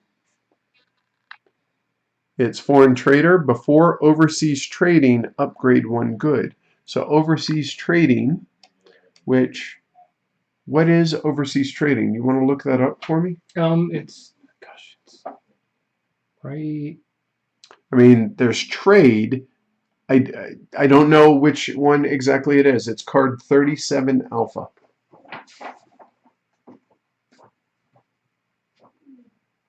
Immediately before each time you take an overseas trading action, or an action space, or via an occupation, you can take upgrade 1 good action. Overseas trading. So is trading then arguably any of these? Meaning you're upgrading? Because it says mountain and trade. Would suggest a ship. It would. So would that mean I believe it's those 2 spaces? It's those. It's those right there. Because see, that's still part of trading. Aha, and sailing, so that makes sense. Sailing and trading. And that one as well. You can upgrade a good. All right, nice. Okay. All right. So we are done with actions. Determine start player. It stayed with me. I was the last one to take actions.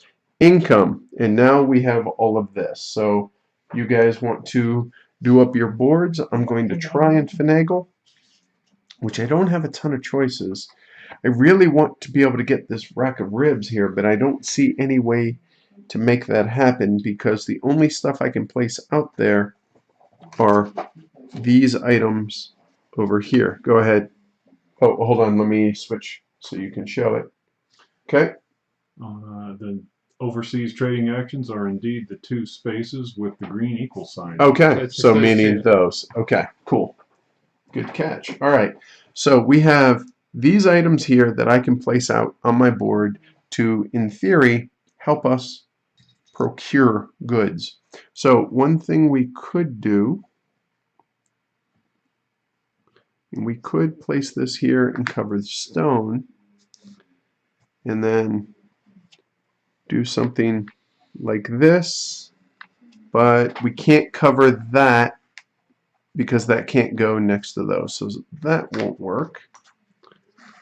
Could do something like this, but the problem is we can't place that there. We could, well, hold on, we could do that. That doesn't really help us a whole lot. Could do something like so. Place that there. Another plunder tile.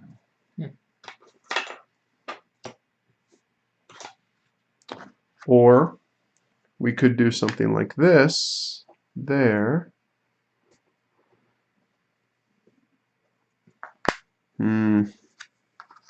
Nope, can't go off board, so that doesn't work. Grr.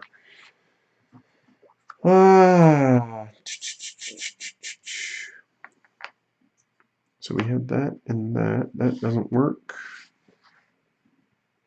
That doesn't matter right now.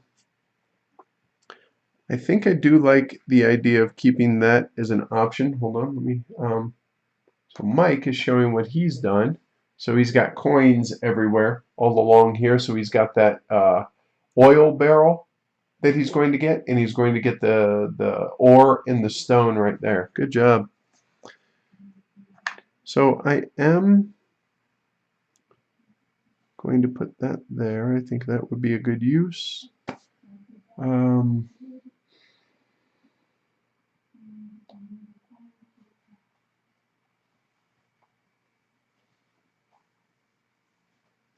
Yeah, I think I'm okay with that. I can't. Well, we could. We could do that. You know what? I think I will. Yeah. All right. So let me show you guys here.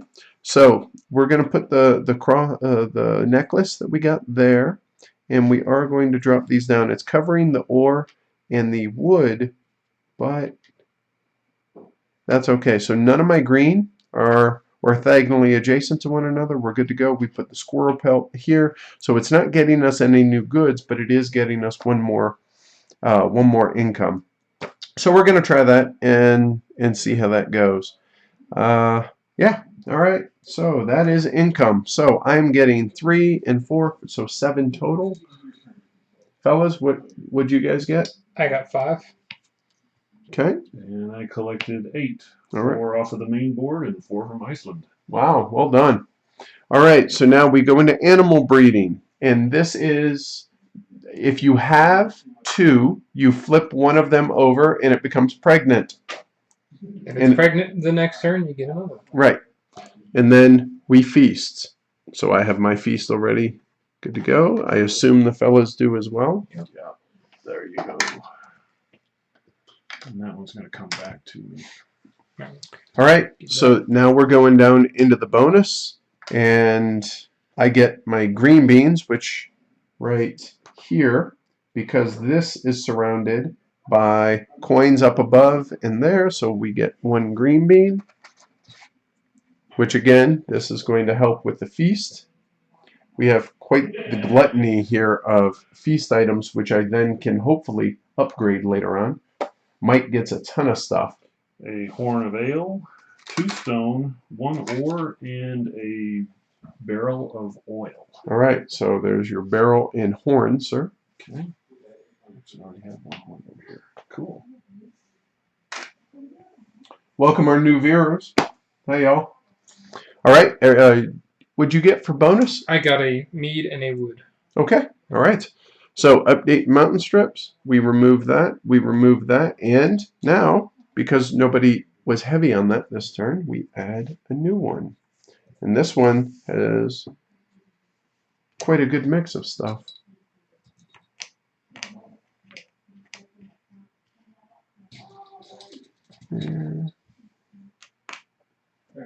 And there. All right.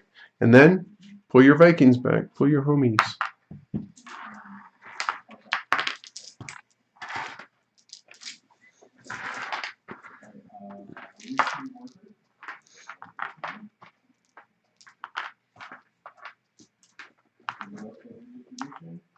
All right, so we're looking at, what is that, 9 guys right now. And now going into the 5th round. Oh, I should collect 4 cutlery. Wow, that seems... Oh, but at least you're going to be negative 2 points. Well, how much income did you get? You got 8 income, right? 3 cutlery. There you go. Thank you. Wow, that's really lucrative, though. Wow, blue items to boot. That's fantastic. So yeah, he gets 3 of these as long as his income is below 11 or 11 or below. At most 11. At most 11, and then he'll get 2 as long as his income's below 30 or 30 or below, which is really, that's pretty awesome. So we got our new Vikings. Now we go in, or we have not. Sorry, get your new Viking, and then we harvest.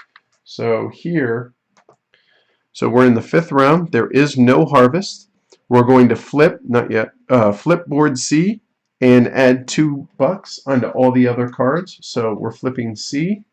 Which somebody bought, so. Okay, so we don't flip, so instead we just add 2 coins onto each of those. So, and it might be a little hard to see, but at the end of the game, this board is worth 12 points. It has 20 -1 spots. So as long as you cover 8 of those, it's a wash, other than it having cost you 2 actions. So it's something to think about. And I mean, it has salmon, it has whale blubber, and it has 2 different strips of income on it. The mountain spaces you cannot cover, though, however. So there's that as an option. Great. Okay. So that's the harvest. That's turn exploration. Now we draw a new weapon. And a spear. Cool. Pit. The bow. All right. And now we go into actions. You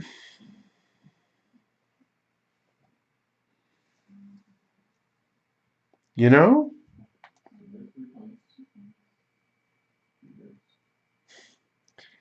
I'm really tempted to take that Greenland because it has $6 on it. It's worth 12 points. So you're at -2. If you do nothing else, you're at -2 points.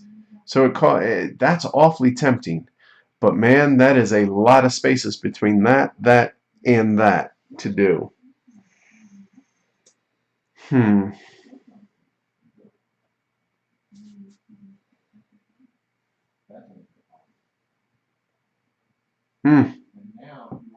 Choices, huh?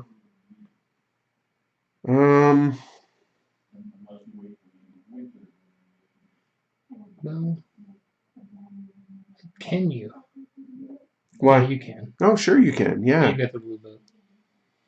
Right, because it's Greenland. Mm-hmm. But man, that's a lot of places that need to get covered. And you can't use orange. You can only use green or blue. You know what? I'm not going to. I will plant that seed for y'all to do it. I will take 2 workers. That seed was already planted. All right, there. And I will take another Gnar. Matt, go ahead, take your Greenland. Yeah. All right, so you get 6 coins and Greenland.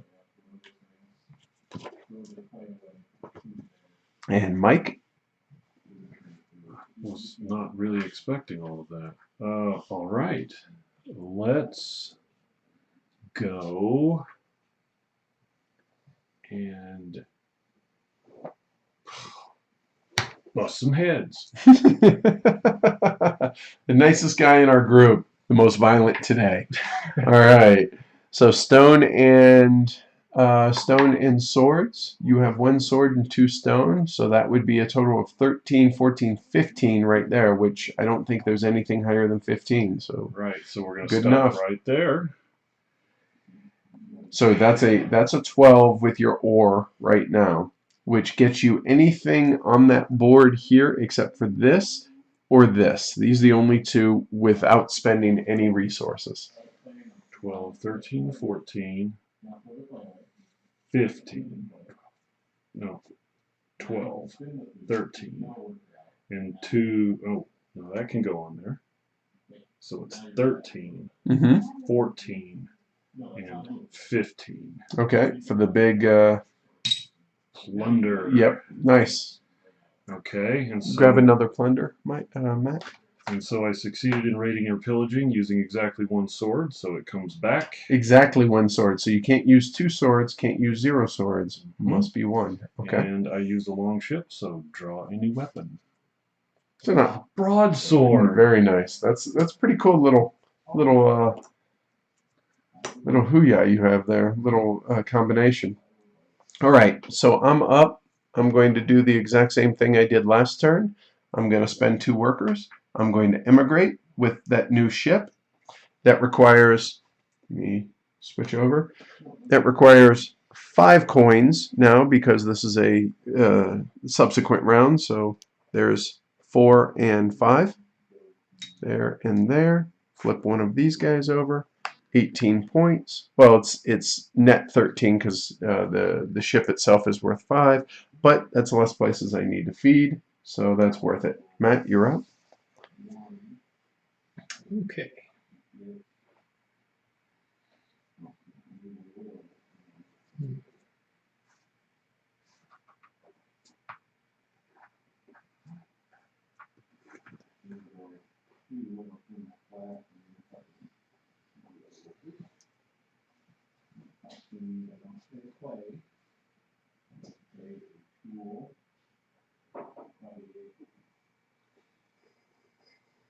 I can smell the smoke. Everyone's studying the board here. Let's milk the cows again. All right, so you have 3 cows. Nope, 2 Just cows. 2 cows. So 2 milk. Mike? Wow. Oh, I do not have a Gnar. So you cannot. And that actually has to be a Gnar. It does. Mhm. Specifically must be a Gnar, yes. Wow. That's a trading ship, not. If they see your attack boats, everyone flees and nobody wants to trade I wanna with you. trade. I know, shocking as that may be, All right then. Your reputation precedes you. it very much does. Well, in that case, oh my gracious, let's go bust some head. Exactly why they don't want to trade with you. Let's see. Take a card, Yep, you do. Yep. and I think I will take one from the stack. Okay. And off we go. A 9. That would be 10, 11, 12. With a sword is 13, which is good enough for anything on the plunder board. Everything but that now. Mm-hmm. Let's take it. So it's 9, 10, 11, 12. You'll No. use your sword for 13, I Yeah. assume, which means that, question mark? Let's take that. Okay. And sword comes back. Yep. And draw a weapon. Can I see that list of cards? No. Another broadsword. Wow. You draw well, sir. All right. So I've been thinking about whether or not this makes sense, but I think it does for what I'm trying to do. So this is going to be a big, painful action, but I'm spending 4 dudes to come here, which allows me to upgrade 3 items twice. So we're going to go these. Let me see.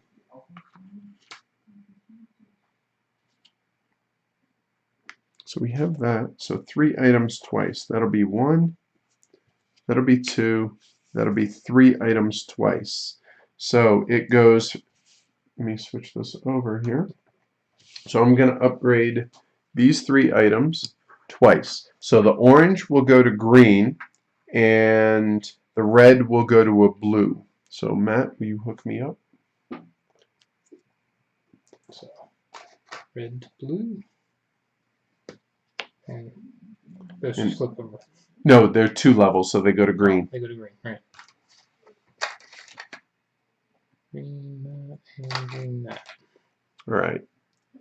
Cool, because now that gives me the ability to go out there to do things. Now, in addition to that, because I played 4 workers, I get to play a card, and that card that I was talking about with the foreign trader, anytime I take those actions now, I'm able to upgrade 1 other item first. So, Matt, you're up.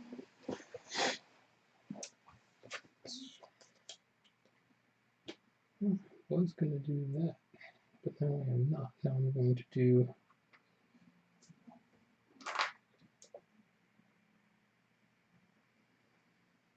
I'll go whaling. All right, so how many whaling ships do you have? Just 1. And no ore on it other than the printed ore, so it's +1. And what do you have by way of spears 4 and wood? and 2 spears. So you should be able to do this then. 5. 1, 2, 3, 4, 5. Good enough? I think we'll do that. Okay. Won't press it too much harder than that. All right, and for whaling, you get whale blubber, you get oil, and you get scrimshaw.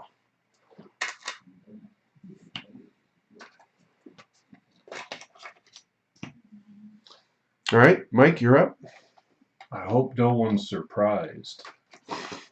Dude, hey, if you're good at it, if it ain't broke. And swords you have a ton of. Now you have 3 swords and 1 stone. 8. Roll your destiny. All You right. you roll better than any. Remind me not to play war games with you, dude. Imagine how he does as a dungeon master rolling for monsters. Yeah, right. You insane. will never survive. Well, here is exactly the thing I wanted to start with at 8. So All right, so you're not using your sword, which is no big deal. However, I did use a longship. Which means you draw a weapon. A weapon. A pit trap. All right. All right, so I really want to do that first. So I can't get to it. Is that worth it to do 2? Do I need to do that? That gives an extra upgrade. I think I will. So I will take 1 worker, and I will go here, which is the international trading, the foreign trade. So I pay 1 coin to be able to do it, but beforehand, I get to do 1 upgrade. So I will upgrade cabbage to those tasty ribs. And then I can upgrade any greens, different greens, to blues. So I just flip that over, I flip that over, and like that, we went from a bunch of green. Now blue actually helps me be able to place a lot more flexibly. And that only took 1 worker to boot. Matt, you're up. I'm going to pay 3 for another cow and a milk. So this is perfect.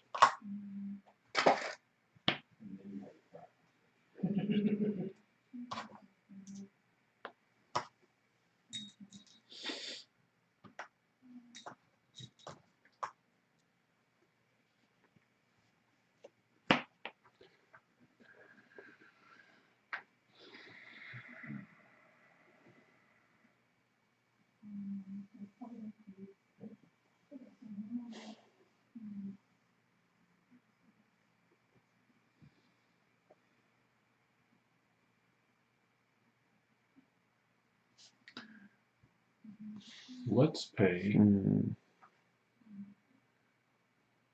Now let's do this. Let's upgrade 2 things. Okay, 2 different items,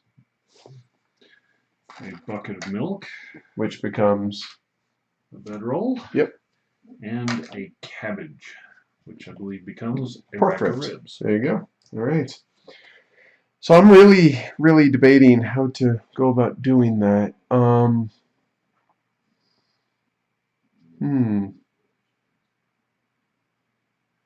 That requires 2 workers. I only have 1.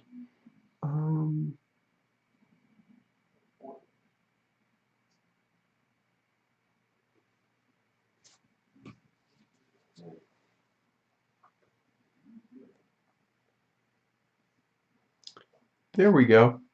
All right, so for my last worker, I'm actually going to go over here and take the mountain strip, which I will take the stone and upgrade 1 item. So I will upgrade my rack of ribs. Matt, if you will hook a brother up, which is super important for me. All right, now I know exactly what I'm doing over on my board. Matt, you're up. I've already taken the ones I want, but I'll take this one here. Which is 3 different upgrades. So I'm gonna change a cow into that. Okay. Not the pregnant cow, one. right? I'm gonna change another cow. Nope, they must be different. No, you're right. I'm sorry. Yeah. They don't have to be different types. That's only for these these locations, right? And then the Whale blubber into a tunic. yes. All right, and that's all of Matt's actions. So Mike is the last one with dudes left. He has 3 Vikings, so he's going to be the first player next turn, which I'm okay with if I can't be first. My goodness. And now what am I going to do?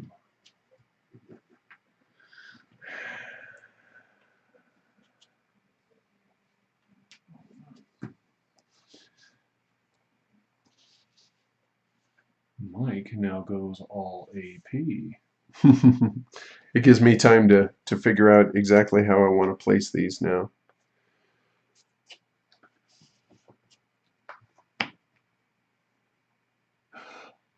Oh my gracious.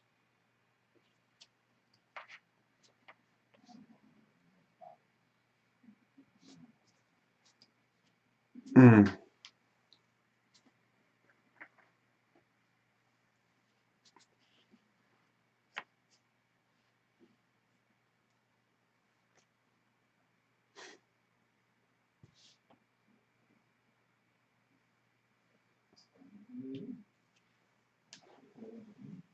All right, while you're thinking, here's what I'm going to do for my tableau here. I'm going to take that to place there, take 2 coins to cover up these 2 to be able to give me a rack of ribs there.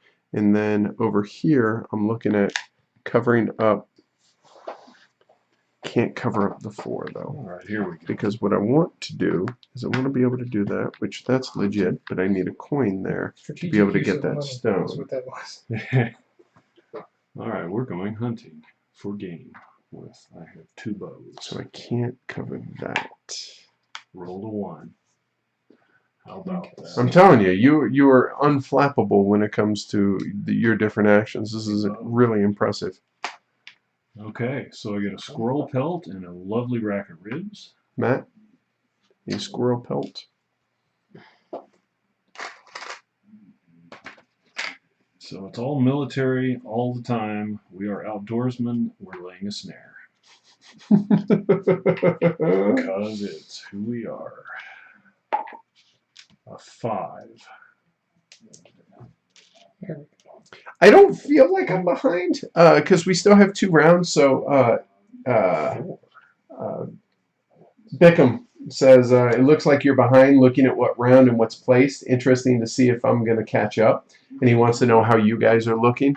Matt is probably the furthest along. Mike is not too much further than I am, honestly. So I think we're 3 snares, and that hunting expedition is a big badger pelt. all right. Matt, Will you hook him up with a badger pelt, please? We'll actually show you here after everyone manipulates their board, because we're done with actions now. So we're going to go determine start player. That's going to be Mike. And then income. So let me It's going to be 2. come back over here. So I still have this one hole here that's going to keep me from getting a stone, but it doesn't cost me anything. The only problem is I can't cover that 4 as long as that remains. So one option is, instead of that, maybe I do something like this, which then, if I were to do that, that's legit.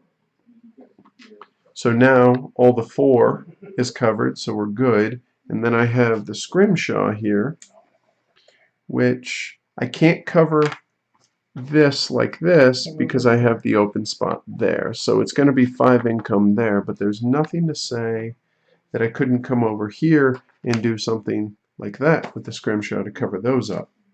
Because now I'm only over on this board, I'm only minus 1, 2, 3, 4, 5, 6, 7, 8 points, minus 8 of the, and it gets me 6, but it's getting me all these extra resources, plus it's getting me cash. So I'm pretty happy with the way that looks. So I'm going to get 5 and 3, so 8 income total for me.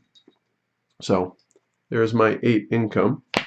Fellas, you guys want to show your boards? Let me see here if I can move it over without moving it too much. All right, so that's where Matt is right now. So he is looking at 6 income, using money to fill in little holes as you're supposed to do. So he's at 6 income plus your other board.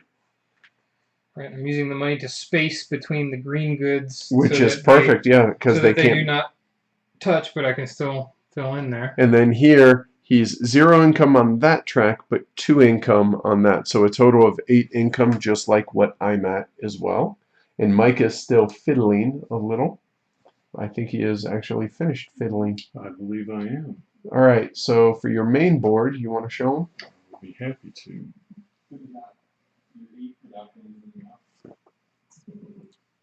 All right, so Mike has done a really good job. Notice the greens aren't touching. You can see how much he's been raiding and plundering all through all the blues and all this. So he's at 7 income on that. He still has these 2 left if he wishes to place them, but he's doing a really good job so far. Okay, and then on your side island,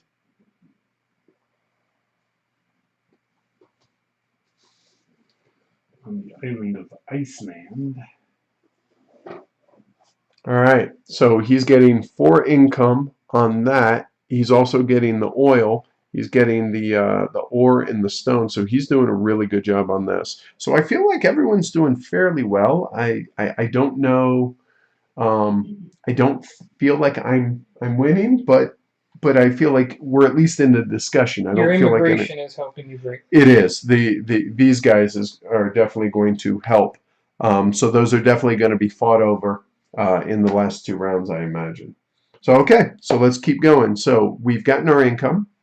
Breeding happens now. Matt gets a new cow. So that flips back over. Another cow. All right. So then we feast. I assume everyone is good and looking around. Matt, how you cannot do the. You would have to switch. Oh, right. There you go. Yeah. He had 2 oranges next to one another. It just is a matter of manipulating. So he got that. He's good. And I have my big steak and beans. Beans and cabbage and peas and meat. Vegetarian Vikings we have over here. Right. And Oh, Mike's still fiddling. They so could hold on. they could have steak, but You can use coins, can use coins. I which will in use fact he must use a 1 coin. coin. So he's got 2 sets of beans, 2 different horns, one of which is sideways. One of the beans is sideways as well, but they're square, so that doesn't matter. And then he's got some peas. So they have. You guys have drunk vegetarians, and I have meat eaters over here. I'm borderline vegan. All right. So don't count the honey from the bees. Right. All right. So bonuses now. I get a rack of ribs and some beans. So these are my 2 bonuses here now. That's it. Fellas? Horn of ale, a barrel of oil,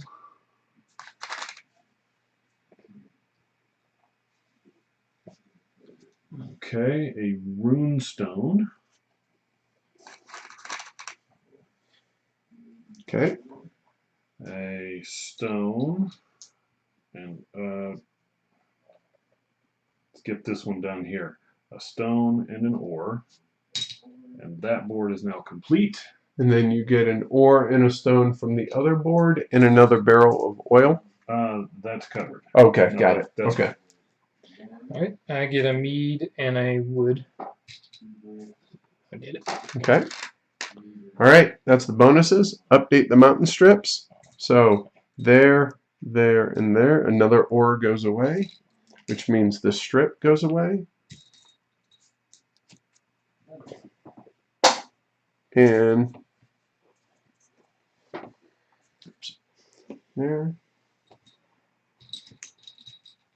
4 wood, 2 stone. I definitely feel like I'm at least being more competitive with you guys while doing this, so that's always nice. All right, so there, and now take your dudes back and start a new round.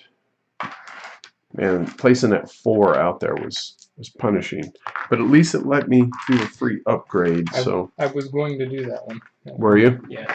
Him and my other 2 guys right here. Thank you. That double upgrade is super nice. All right, so we are now starting the penultimate round. So we are Perfect. right. Thank you. All right, we are going into the 6th round. So we get a new Viking, and then we do the biggest harvest of the game, which this is 1 through 4. Which I think the sheep is in the wrong spot. sheep is all over there. Oh, right. There we go. That's the other one. So here, go ahead.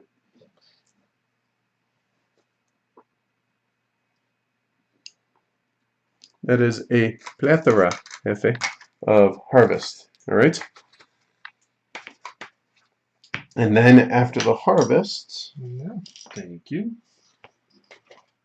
we go into turn exploration, which means we flip board D, which I think is actually gone. It is, I got it. But we do add another coin onto Baffin Island, which Mike just added the coin. This is the last one that's existing. So we are actually all the way down to here. And now we draw a new weapon. Another snare. Fellas, take your weapons, please. A bow. All right. A spear. All right. And now actions, starting with Mike. Oh, all right then.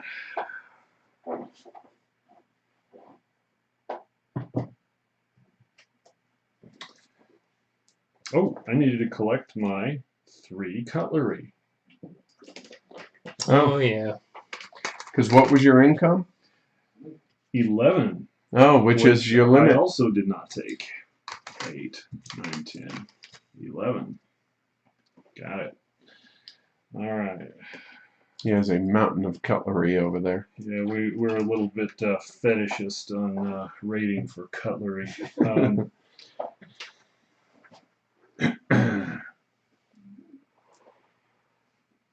The cheap immigration is that one. No, it's only 2. Oh, it's only 2. Even better. It costs 6 coins this round. 4 and 2. Okay. And a long ship flips over to 21 points. Okay. And I'm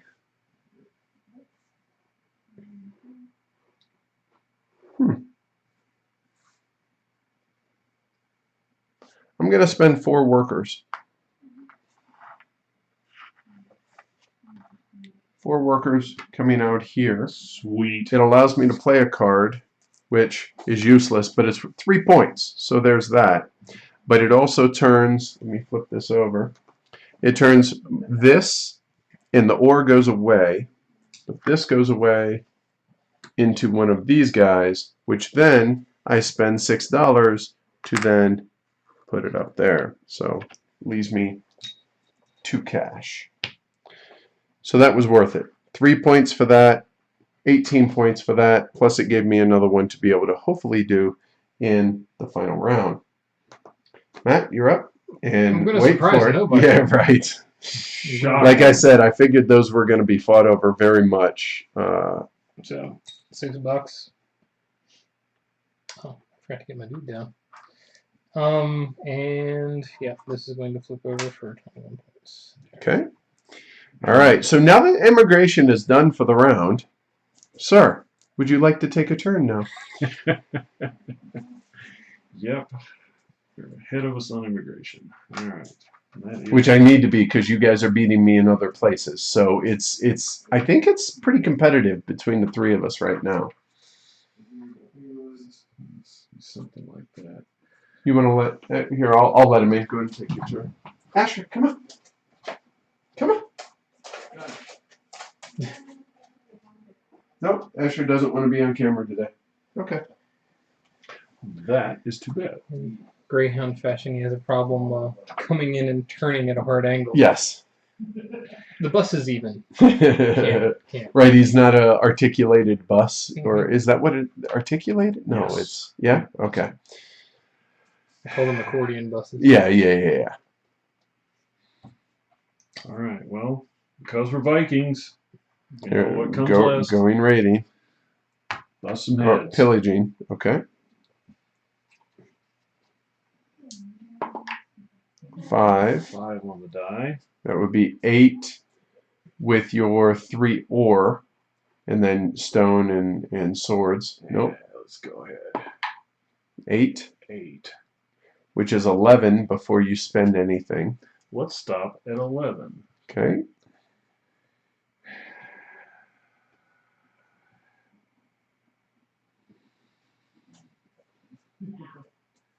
Nine spins a sword. Oh no, 12. 13, 14. And I need one more, which is rock, which is 15.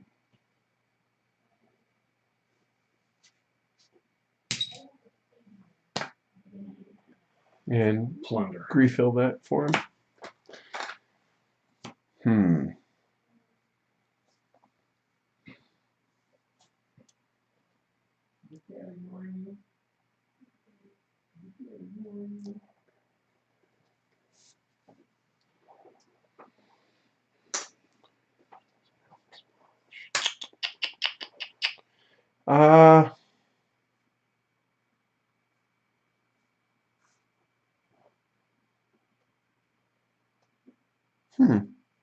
So that might not be a bad use of stuff. So I'm going to take one guy and I'm going to go. I don't have the ship. Never mind. I won't do that. Instead, I will. And the chests are 2x2. So that'd be 12 spots to cover. Or do we upgrade? Ugh!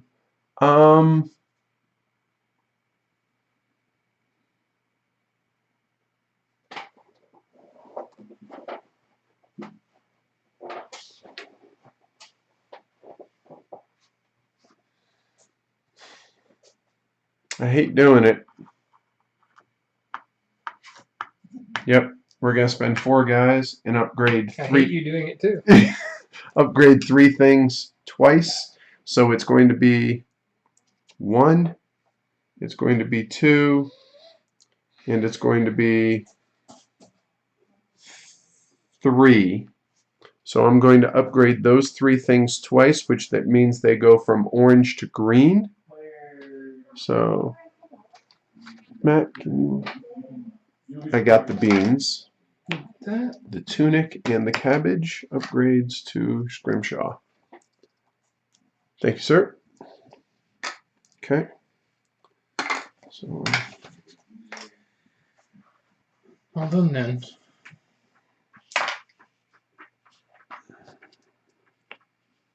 You get to play a card for that too if you have one. I don't have a card to play. So I'm gonna go up here to do this one. Okay, which is not quite as good. Still requires Oh, four Did guys. you get your goods off of there too? No, it's an either or. Neither It's or. or. I see. This one is. Yours is both. You get 4 off of 1. So I'm gonna take these then. Why not? And I will upgrade these 2 cows to plunder. All right, Mike, and you get to play a card as well. Don't forget. Yes, I do. And it will be this one. Probably not terribly useful, but 3 points. Nice.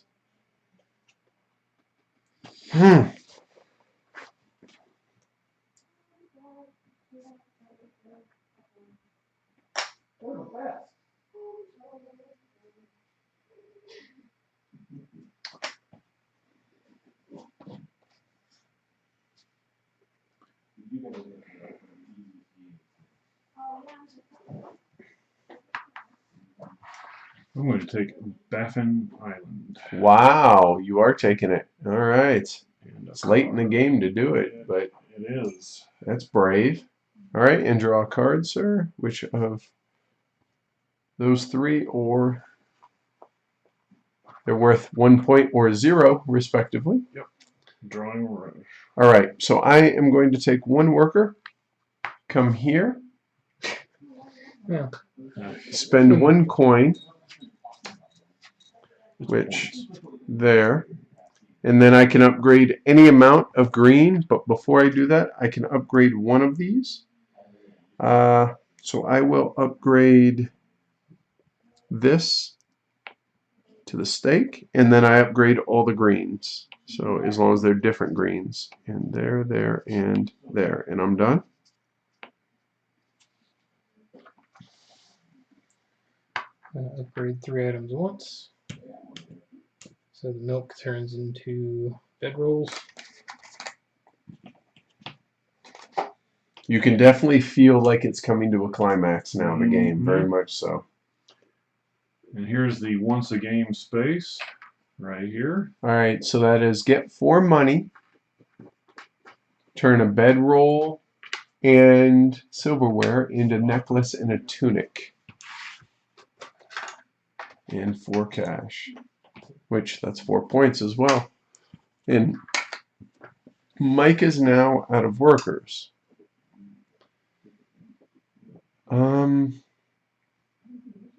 I'm going to spend 1 worker to upgrade 2 items. I'm going to upgrade these 2 into greens. And Matt, can you help me out? Those 2 into greens.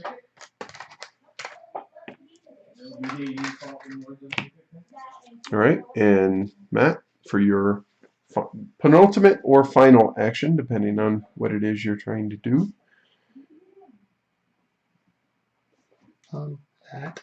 Oh, so earlier Mike was lamenting going after you because you kept stealing his actions, and now you're lamenting going after me because I keep stealing yours.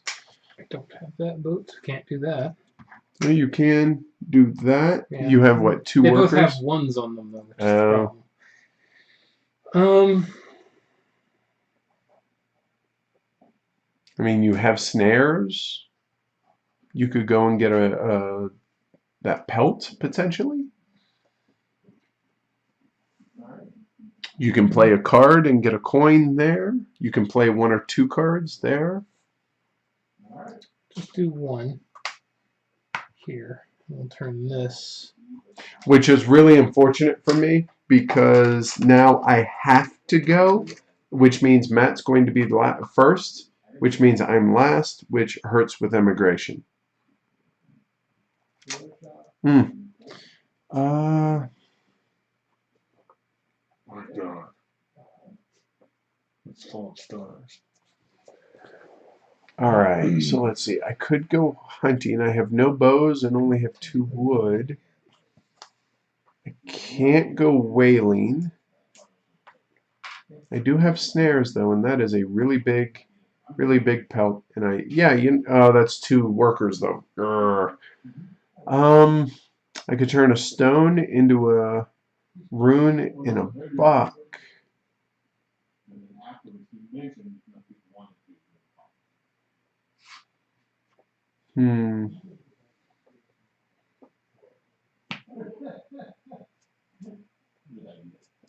Oh, or I could do that, and I think I will. That works out perfect. So for my last worker, I will come out here and grab that. I'm going to use my ability on my card as well. Yeah, to take this extra little building. See if we, it's a little hard to see, but there. And that costs 2 wood. So I'll pay the wood, put the stone on there, covers that. Okay, so I am done. Matt? One more dude left. Not that dude. This dude.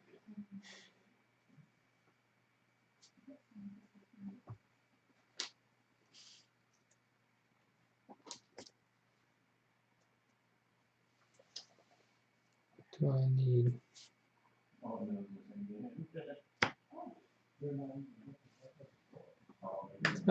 yeah, that'll work. I'll go here. I'll pay a stone. I'll get a bucket and a rune. Okay, so now that that's over, you're going to take the first player marker from Mike, and then we're going into income. So now I'm working on my board. So let's see, we know we can do that. We can come up, oops, sorry about that, guys. There.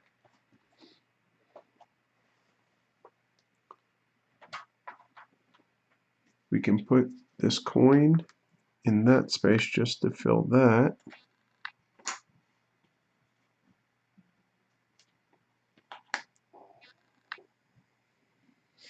There.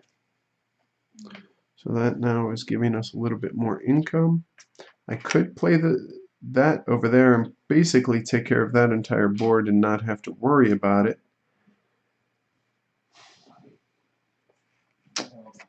We could place it up here though, be a little bit more efficient. And then over here, take that down there. So we still get all these places to fill. So, yeesh, I don't know. We'll see how it works out. We'll see how it works out. Yeah, so I'm done. So let's go ahead and bring it back now. All right. So income. I'm looking at 6 for this board, 3 for that, for a total of 9. So there's 8. Oh, right. That goes there. So Doesn't really, 6, this can't 7, really be covered up that way. and 9. And the fellas are still working on theirs. All right, income. I have 9, Over there. 4, and 7, which is 20. Nice. That's huge. Well done. Still. Making And that, Matt's still Tetrasing. making it Baffin Island pay. Squeeze it. Yeah, I definitely feel like I'm behind over here, so I am stressing a little bit about that. But we'll see how it works out. Oh, and I have not feasted. that. Where were you guys telling me about feast? So we got that. And that. And that'll be 1 coin. There. All right, Matt, did you get your income? I'm still figuring it out. Okay. It's tricky over here. I've got a lot of greens to deal with, so figuring out how not to hit them with each other. Yeah, it's definitely going to be interesting because I'm looking Mike's board, his main board is almost completely filled except for the top 3 rows, basically. So all of this across, except for these coming across, are filled for him. That's how it works. Matt's pretty good on his. So 14 income. Okay, so there's 12 and 14. Okay, so now we go into animal breeding, which nobody has any animals left. Turn them into fancy things. All right, feasting. turn in your food, and in this case, a coin as well.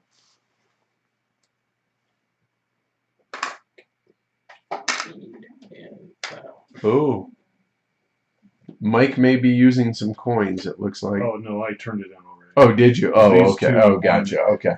All right. So then we get our bonuses. So, Matt, will you get me a rack of ribs? And I get beans, and that's it. It's all from my side. That's all I'm getting there. So that plus a runestone and a barrel of oil, please. There you go. All right, so that's all the bonuses. Update and add a mountain strip. So move, move, and this one will go away. So the cash goes away. Did I? Yeah, I took those 2 woods, right? Okay. And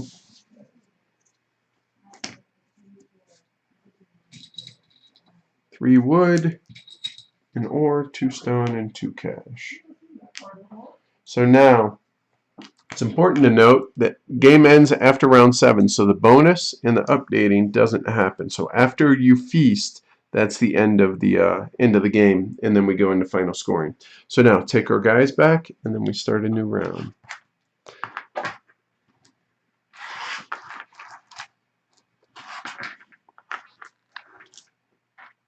Thank you. All right. So pretty much know how this is going to play out. Matt, you're up. Or I'm sorry, back up. New Viking, you get your last guy. There is no harvest. There is nothing to do with the turn. We draw 1 new weapon each. Got a bow. Sword. Another sword. Sword.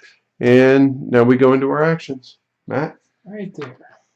Okay, so he is turning a whaling ship into a Gnar, Which is and then the Gnar is going to flip over for $7, and he's going to emigrate. So give me 8, and here's 1 back. Mike, spending 2, spending $7. I'm spending 3. I think. Am I? So Matt's got no ships. Mike's got 1 ship left, but he wants to go raiding. That's the interesting thing. So me thinking out loud right now might help Mike, but hopefully he doesn't use it against me. So here we go. So there is only 1 immigrate space left. It's worth a number of points, but he has a whole lot of spaces over on his board that he needs to fill. He has that 1 ship which he needs to be able to go raiding and pillaging. So the question is, can I wait because I want to be able to use this ship to be able to go trading for green goods, but I have to get green goods first. So it's a really interesting question on whether or not I want to risk it. And the answer is no. No, I do not. That would be the proper answer. So I'm going to spend 3 workers and 7 coins and immigrate for my last time. I mean, that ends up being 72 points for my ships. Is that enough? I don't know. There's still a whole crap ton of negatives there and a couple over here. So we'll see. Plus, I want to try and fill these up for extra points. So we'll see. It's going to be close. So now that immigration is over, Matt, let's begin our turns. Okay. There was turns after that? You're right.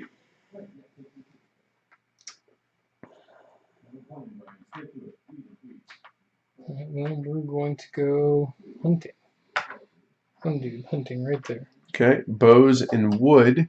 So I've got plenty of wood. and So he couple basically bows. can do whatever he wants. Bring it over here so you can see. It's a 6. I could, but let's do better.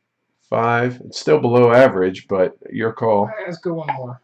8. There you go. Alright, fine. How about nothing? Well, 1, 2, 3, 4, 5, 6, 7. Yeah. Nope. Okay, so he gets a bow and a wood for his troubles. Oh. That's some Viking bravery showed there. Right? Yeah. Much respect. Mike. You're up, sir. Bust heads. All right. I hope no one is surprised. 9 on the die.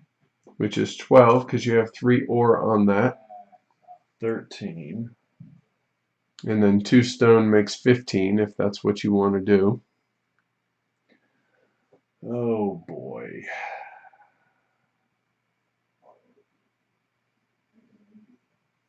Let's stop right there. All right. 9.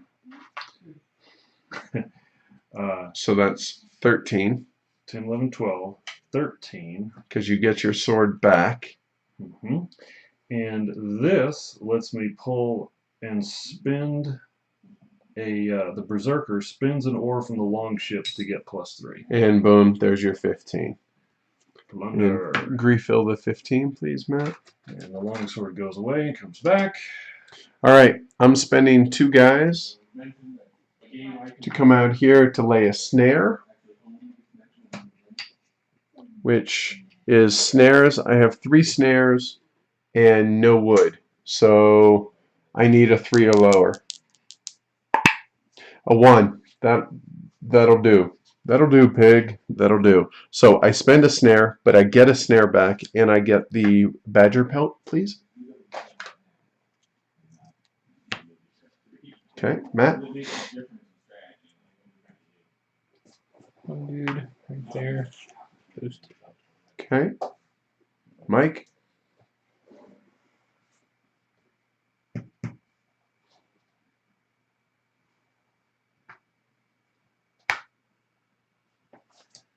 Two ribs become green. Okay. I'm going here to turn a flax into a sheet of wool. So this flax goes away and becomes,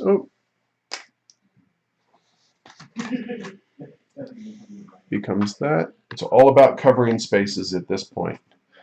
Matt? So these 3 are going there. I spend my ore and I buy from what is left over here.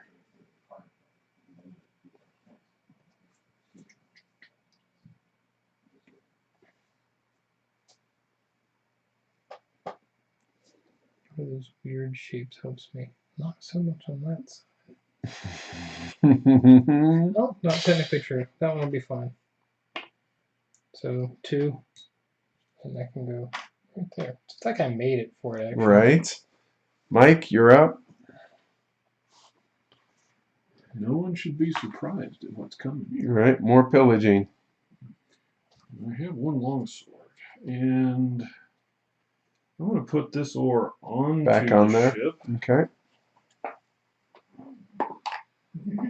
3, no. 7, nah. 11. Wow, you roll so good. 11, 12, 13, 14, 15 with the sword. Ka-ching. Give him another one out there. He's killing me with that, Tick, man. tick. He's going to run out of spaces to put those. I know. First world problems, right? Or, well, I guess ancient first world problems.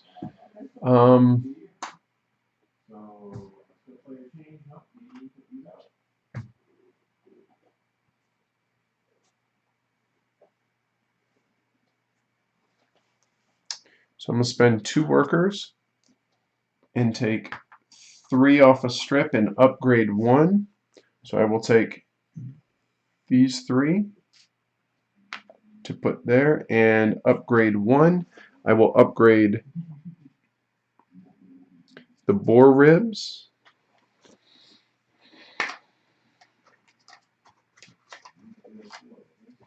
Into scrimshaw. And Matt, Yes. this is the most panicked I've ever been when it comes to being able to fill up spaces. Normally I've had no problem, but I've done so much other stuff because of my ships. This is the closest I've ever been here to, close up of my board. There we go. So that's what I'm looking at right now. I'm not too concerned with this down here. It's this. I do have these, and we still have 4 more workers to go. So we'll see how that works out.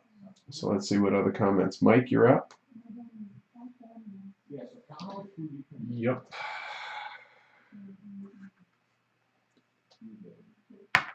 Rating. Because Hunting, no, he was raiding, so that's why he wanted to roll up high. Yeah, all of us have said that we've warmed up a little bit more on this. So here's your rating. Go ahead, Mike. no, not a 1. 8. Way to go from one to Yeah, the from other. 1 to 8. Mike, you roll so good. I like And it. sorry about the shadow behind me, guys. We're down in our new basement, so we haven't got any window covering yet on that. I'll take the 9, and I'm gonna make it. Good news is you do get your income before the end of the game, Right. so you can fill in spots with that too. Well, that's what it would be for. How about this? Well, you don't bother because on the score pad you get final income. I do because I like to fill in the spots. Whatever works for you. You get it one way or the other. I'm gonna take this thing here. All right. Done. Oh, and I get the sword back and draw another weapon. Another bow. Maybe I should go hunting with that. So I don't have a ship anymore, so I can't do my international trading. I might be in a spot of bother here. So I'm gonna have to spend. Well, I don't know that really helps me. I should have played this as well when I did that there. Yep. It wasn't for anything but the point. Mmm. Wasn't for anything but the I can't go whaling anymore. Which one you meant? Last turn. Yes.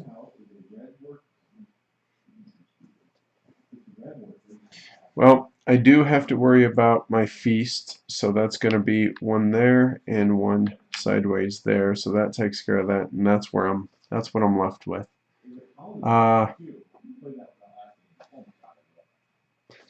I'll spend 1 worker, go there, take the stone, which will complete that, and I get to upgrade 1, which flips that to bovine titty juice, i.e. milk.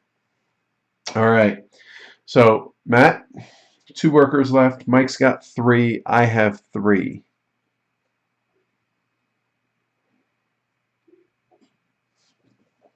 And not a whole lot of options. Nope, there's just not. So we're gonna go hunting again. All right. Maybe I can make that not roll an 8 this time. Right. Only thing. No, he rolled from a 5 to an 8, so that was less than ideal. A 1. There I'll you do go. that. That'll be fine.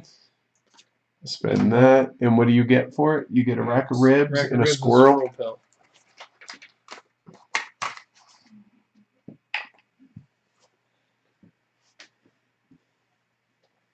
Mike? So Matt is done. Now he's just playing Tetris over there with anything he's got left. All right.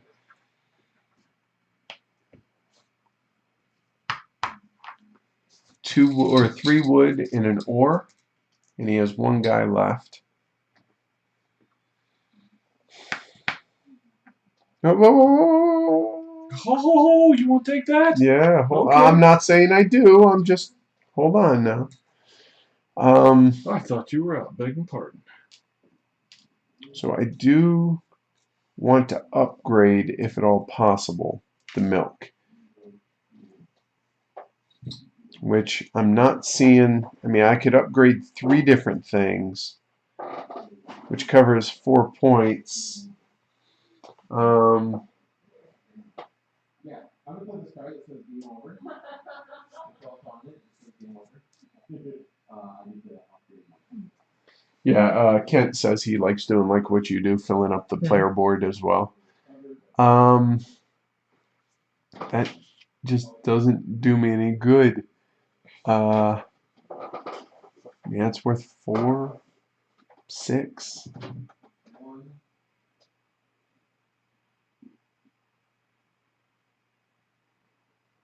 No, that doesn't help. The horns don't help. Man, I think I'm in a bad spot here.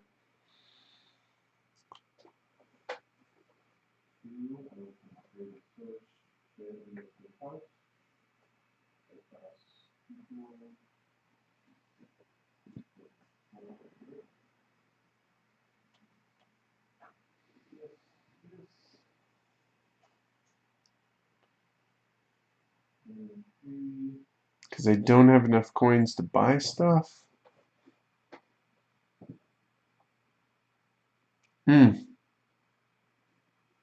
Alright. I'm going to go here, draw a card. I don't want any of those. I will do that. And take a coin. Mike, you're up.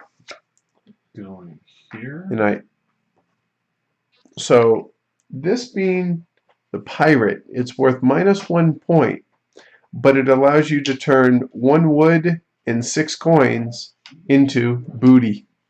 I don't have the 6 coins, so that was wasted. Took a chance. I was hoping I'd be able to play it and get a few points out of it. Alright. So I get to bring it home now, huh? Yes, you do. Well, let's see. So first off, we're going to go cover that. We're going to cover that. And we're going to cover that. There, that's allowed. It's a lot of negatives, man. So how can I upgrade that milk? I don't see a way. I can't go whaling. I can. You get it to a green, but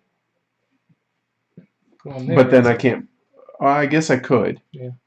Which that's worth 4 points. Which I don't think anything else is going to get me more points than that. To be honest.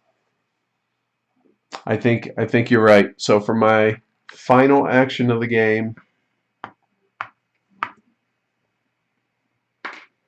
Yeah, we'll go there. Upgrade this. Now you technically haven't placed those yet. You can upgrade those to blue too. It's 3 items. It doesn't matter really because okay, it just looks prettier. I mean, it would be 1, 2, 3 because they're all covering points, so it doesn't really matter. If you could get any more income, that would help you. If you could make it work where you could get another buck of income. That's a fair point. Points. Yeah, that's a fair point. So, okay, so let's switch this over. So we are now done with that. So I'm placing this. We're going there. That'll work. At least get you one more. Well, Yep. you got to fill in this Hold 3 on. on the bottom too, though. Well, here we can do. Oops. That should go down. Well, hold there on. next to that. What if we do that there?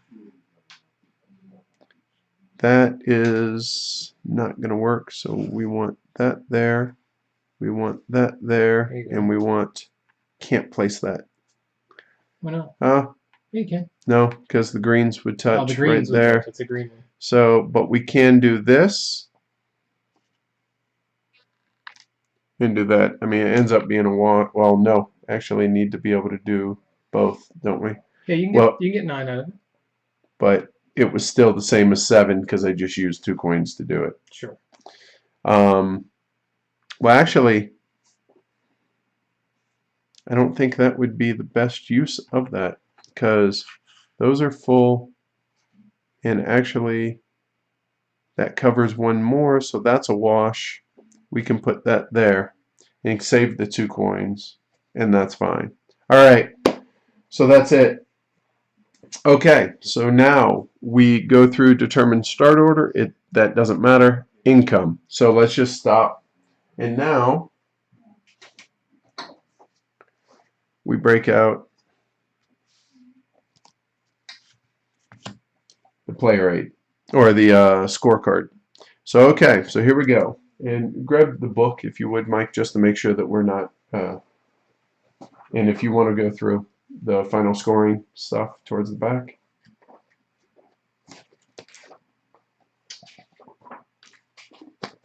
So it's Mike and then me or you, pretty much. I don't know. I I don't know that that's the case because he's missing a lot of ships. I have Okay. 72. He has 42. Yeah. So we'll see. I think it's going to be a real close three-way game. I don't know. Because he's got 2 islands. Here, let me see it. No. You got okay. All right. All right. So in-game scoring. Here we go. Okay. Each whaling boat's worth 3, 5, and 8. So how many ships do you have left not converted? Mike has 8. 0, 0. Immigration now. So I have 72. Mike? It's 42. 42. Matt 39. is 39. Oh, I should note here real quick. We got we'll do income. Animal breeding, there is none, and everybody has their feast. Yes. Right? This can't be. This is wrong. It's got to be like this for me. Because you can't have orange next to one another. You can't have orange next to So one. even though it's different, so there's Yeah. that. So to remove that. So there's the feast also. Okay, cool. All right. So now the exploration boards. So this is the number on the top right corner. So I got 6. Mike? 28. Ouch. Matt? 12. Okay, so Shetland is a pile of shet. All right, sheds and houses. We're not going to worry about negatives, just the number on the top right. So I have 8. 8. 8 for Mike. None. And 0 for Matt. Oops. All right, sheep and cattle. None. Everyone's been converted. Occupation cards. I have 4. 5 and 2. 5, and Mike has 2. Silver. How many coins do you have left over? Haven't done income. Oh no, income's its own animal. How many physical coins do you have in front of you? 36. Yeah, I think Mike's running away with this in hindsight, and Matt and I have 0. Now, final income. 7. I get 10. Mike? 18 plus 8 plus 4. 26. 30. 30. good lord. Yeah, Mike or Matt. 17. All right, English crown. Matt has that for 2 Ooh, points. 2 points. Yes. All right, so here we go. There's 80, 90. I'm at an even 100 for the positives. That's not good. Mike has 50, 70, 86, 88, 88, and 66. 154. Like I said, I review them. I don't. 88 and 66 is 154. Yeah. Matt has 51, 56, 58, and 17 is 75. Okay, now negatives on your home board. Matt? 4. Mike? None. Oh, home board. Never mind. None on my home board. Okay, so 0. Okay, I have a lot. 2, so let's see.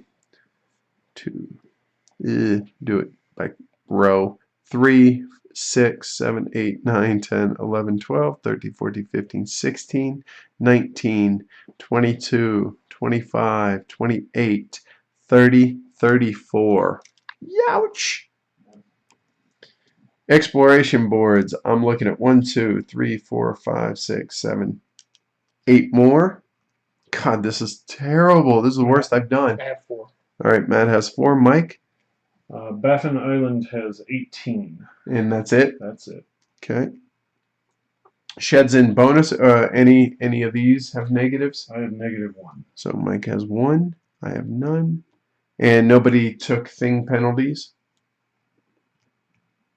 All right, so I'm at, what is that? That's 42. That's 58. That is by far the worst I've ever done. I'm blaming y'all. Matt has 71.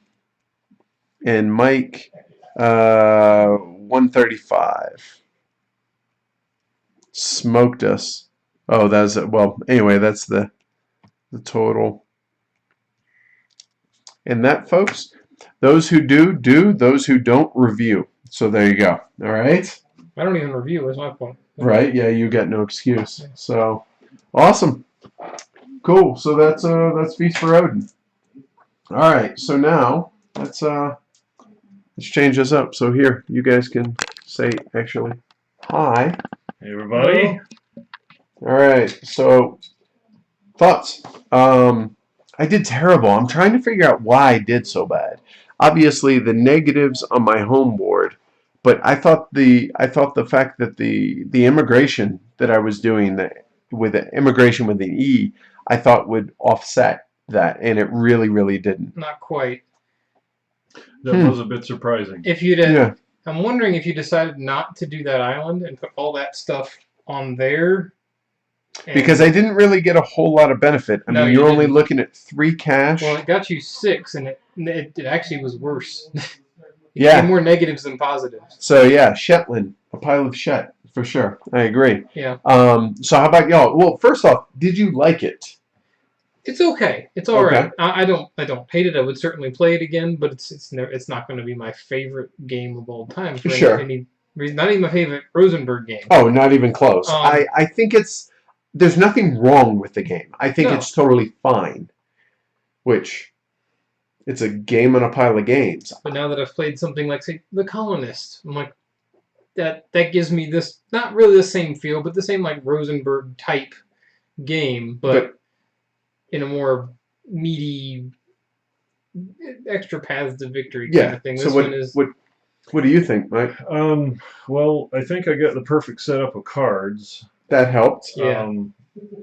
But beyond and the pillage earns. I mean, these are 12 squares. Right. Yep. On a side, and that Meaning the show the camera. these plunder. Oh no. Oh yeah, that'll work too. Okay. Yeah, the plunder squares it's 12 squares. So that's 12 points that you're offsetting, that you're Right, potentially and losing. mine was, the cow is also 12 squares and turns into plunder. Right. So That's exactly what you were doing. That's good. you've got to find a way to get there one way or the other. Now the second order part of this game is how much interaction and blockage do we have on here? And I don't Not think a ton. I mean, there was a little like, oh, you keep taking the space, but There's usually another option I mean, somewhere. my biggest gripe, I think, about this game is there is essentially, whether you guys are playing this game or not, has no impact on me. This is the epitome of multiplayer solitaire. It seemed that way because I kept looking for you guys. Where are you going to come and kneecap me? Right. With the Viking thing, it's like unless you guys were willing to take those spaces there. Which I never got any of the warships, so Okay. I just was never. I decided to go in a different direction, and so I wasn't trying to get in your way. And maybe that could have hampered you doing that. But even so, you might be blocking a spacer here, but look at the amount of spaces that are out here. You can find something else to go do. So, I don't feel like this game plays any different, whether it's solo, 2-player, 3-player, or 4-player, other than the amount of time it takes. No, with the 4-player, you have the additional copy actions, and that gives you all kinds of freedom. And so so this just needs to be tighter, I think, maybe. Yeah, this very much plays into the way Uwe is going, that he started with really tight games, and now they're going to much more puppy dog and ice cream. Hey, everybody gets a prize. You get a participation ribbon. Granted, I played like shit. I get that. I didn't score well. Yeah, And it's all about efficiency, but it's lackluster. There is nothing wrong with the game. It is fine. But am I ever, after our review, do you ever foresee yourself saying, hey, you know what I'm in the mood for? I want to play a Feast for Odin. I'll be fine to play it if someone else comes to game day and has not yet played it and they want to experience it. So that'll be fine. But I don't think that'll be fine. So in other words, so you don't want to play it. I'm not going to ask to put this on the table because I don't see what happens that I have to react to and adjust my strategy, because my strategy was set the moment I drew the Berserker card as my occupation at the beginning. It never changed at any point throughout the game. As we saw. Yeah. No, you yeah, just. and I never got any occupation card that led me in any specific direction. Same here. I didn't either. The first one I got that was any good, it was 3 points, but it let me make one thing once. And me, I did my melee fighter for the raiding and pillaging. I could have used spears for swords. I wasn't drawing any cards. I mean, I suppose I could have come out here to be able to. Where is it? Right here that draws more. But it just. Maybe if we go through the starting occupations and just like pick like, because there's so many of them, like find the ones like that actually have maybe a strategy behind it, like a synergy with other cards, and then just like use those. It may be, but I don't know. I just don't. I just will never be like, you know what? I can't wait to play today. The Tetris aspect is kind of fun, but I'm not sure that makes a game. Yeah, I agree. So, all right. So let's go to here the folks, the viewers, see if they're saying anything. Let's see here. Kent says if you focus deeply in one area, then it seems you really have to keep it onto a singular focus. And that's kind of what I was trying to do with my emigration. Didn't work out well, but that's kind of what I was trying to do.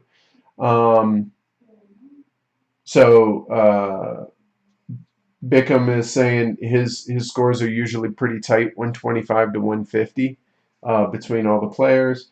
And Kent says, I'm wondering how much of a decision to mirror and take optimal spaces for strategies that are paying off even slightly more earlier in the game is the key to competing. And maybe it's just underwhelming. I mean, it's got a whole ton of stuff out here, but ultimately, it's all about Tetris and covering up spaces. We're all doing the exact same thing.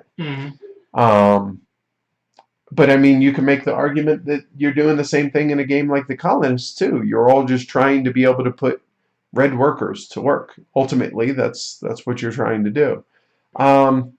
It just, so far, this hasn't grabbed a single person in our entire game group. All, I don't know, 12, 15 folks that have played this so far, everyone has been fairly underwhelmed. Again, there's nothing wrong with the game, but it's a game on a pile of games. This is Matt's copy. So with you, I would never go and buy this game, ever. I'm never going to. I would have no interest. This is very much the epitome of, if this run-through doesn't show you things, then this playthrough, then I would say play someone else's copy and decide from there before you go buy it. This definitely will not be a recommended buy for me, but we'll talk about that more in a couple weeks when we review it. Cool? Yep. Anything else? That's about it. Cool? I think so. All right.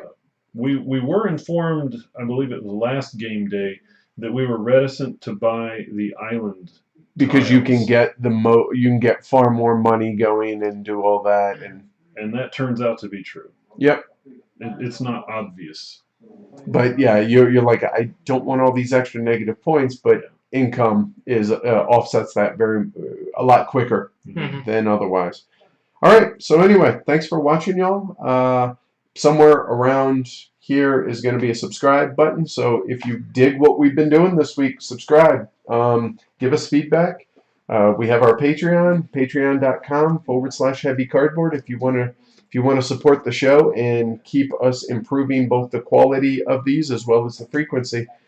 This is our 4th one. We're talking about doing a 5th one here in about an hour, give or take a little bit. Probably the Colonists, maybe not. It'll be a surprise. So anyway, thanks for watching, and we'll catch y'all here in a little bit. All right? Thanks. Bye. Bye. Later.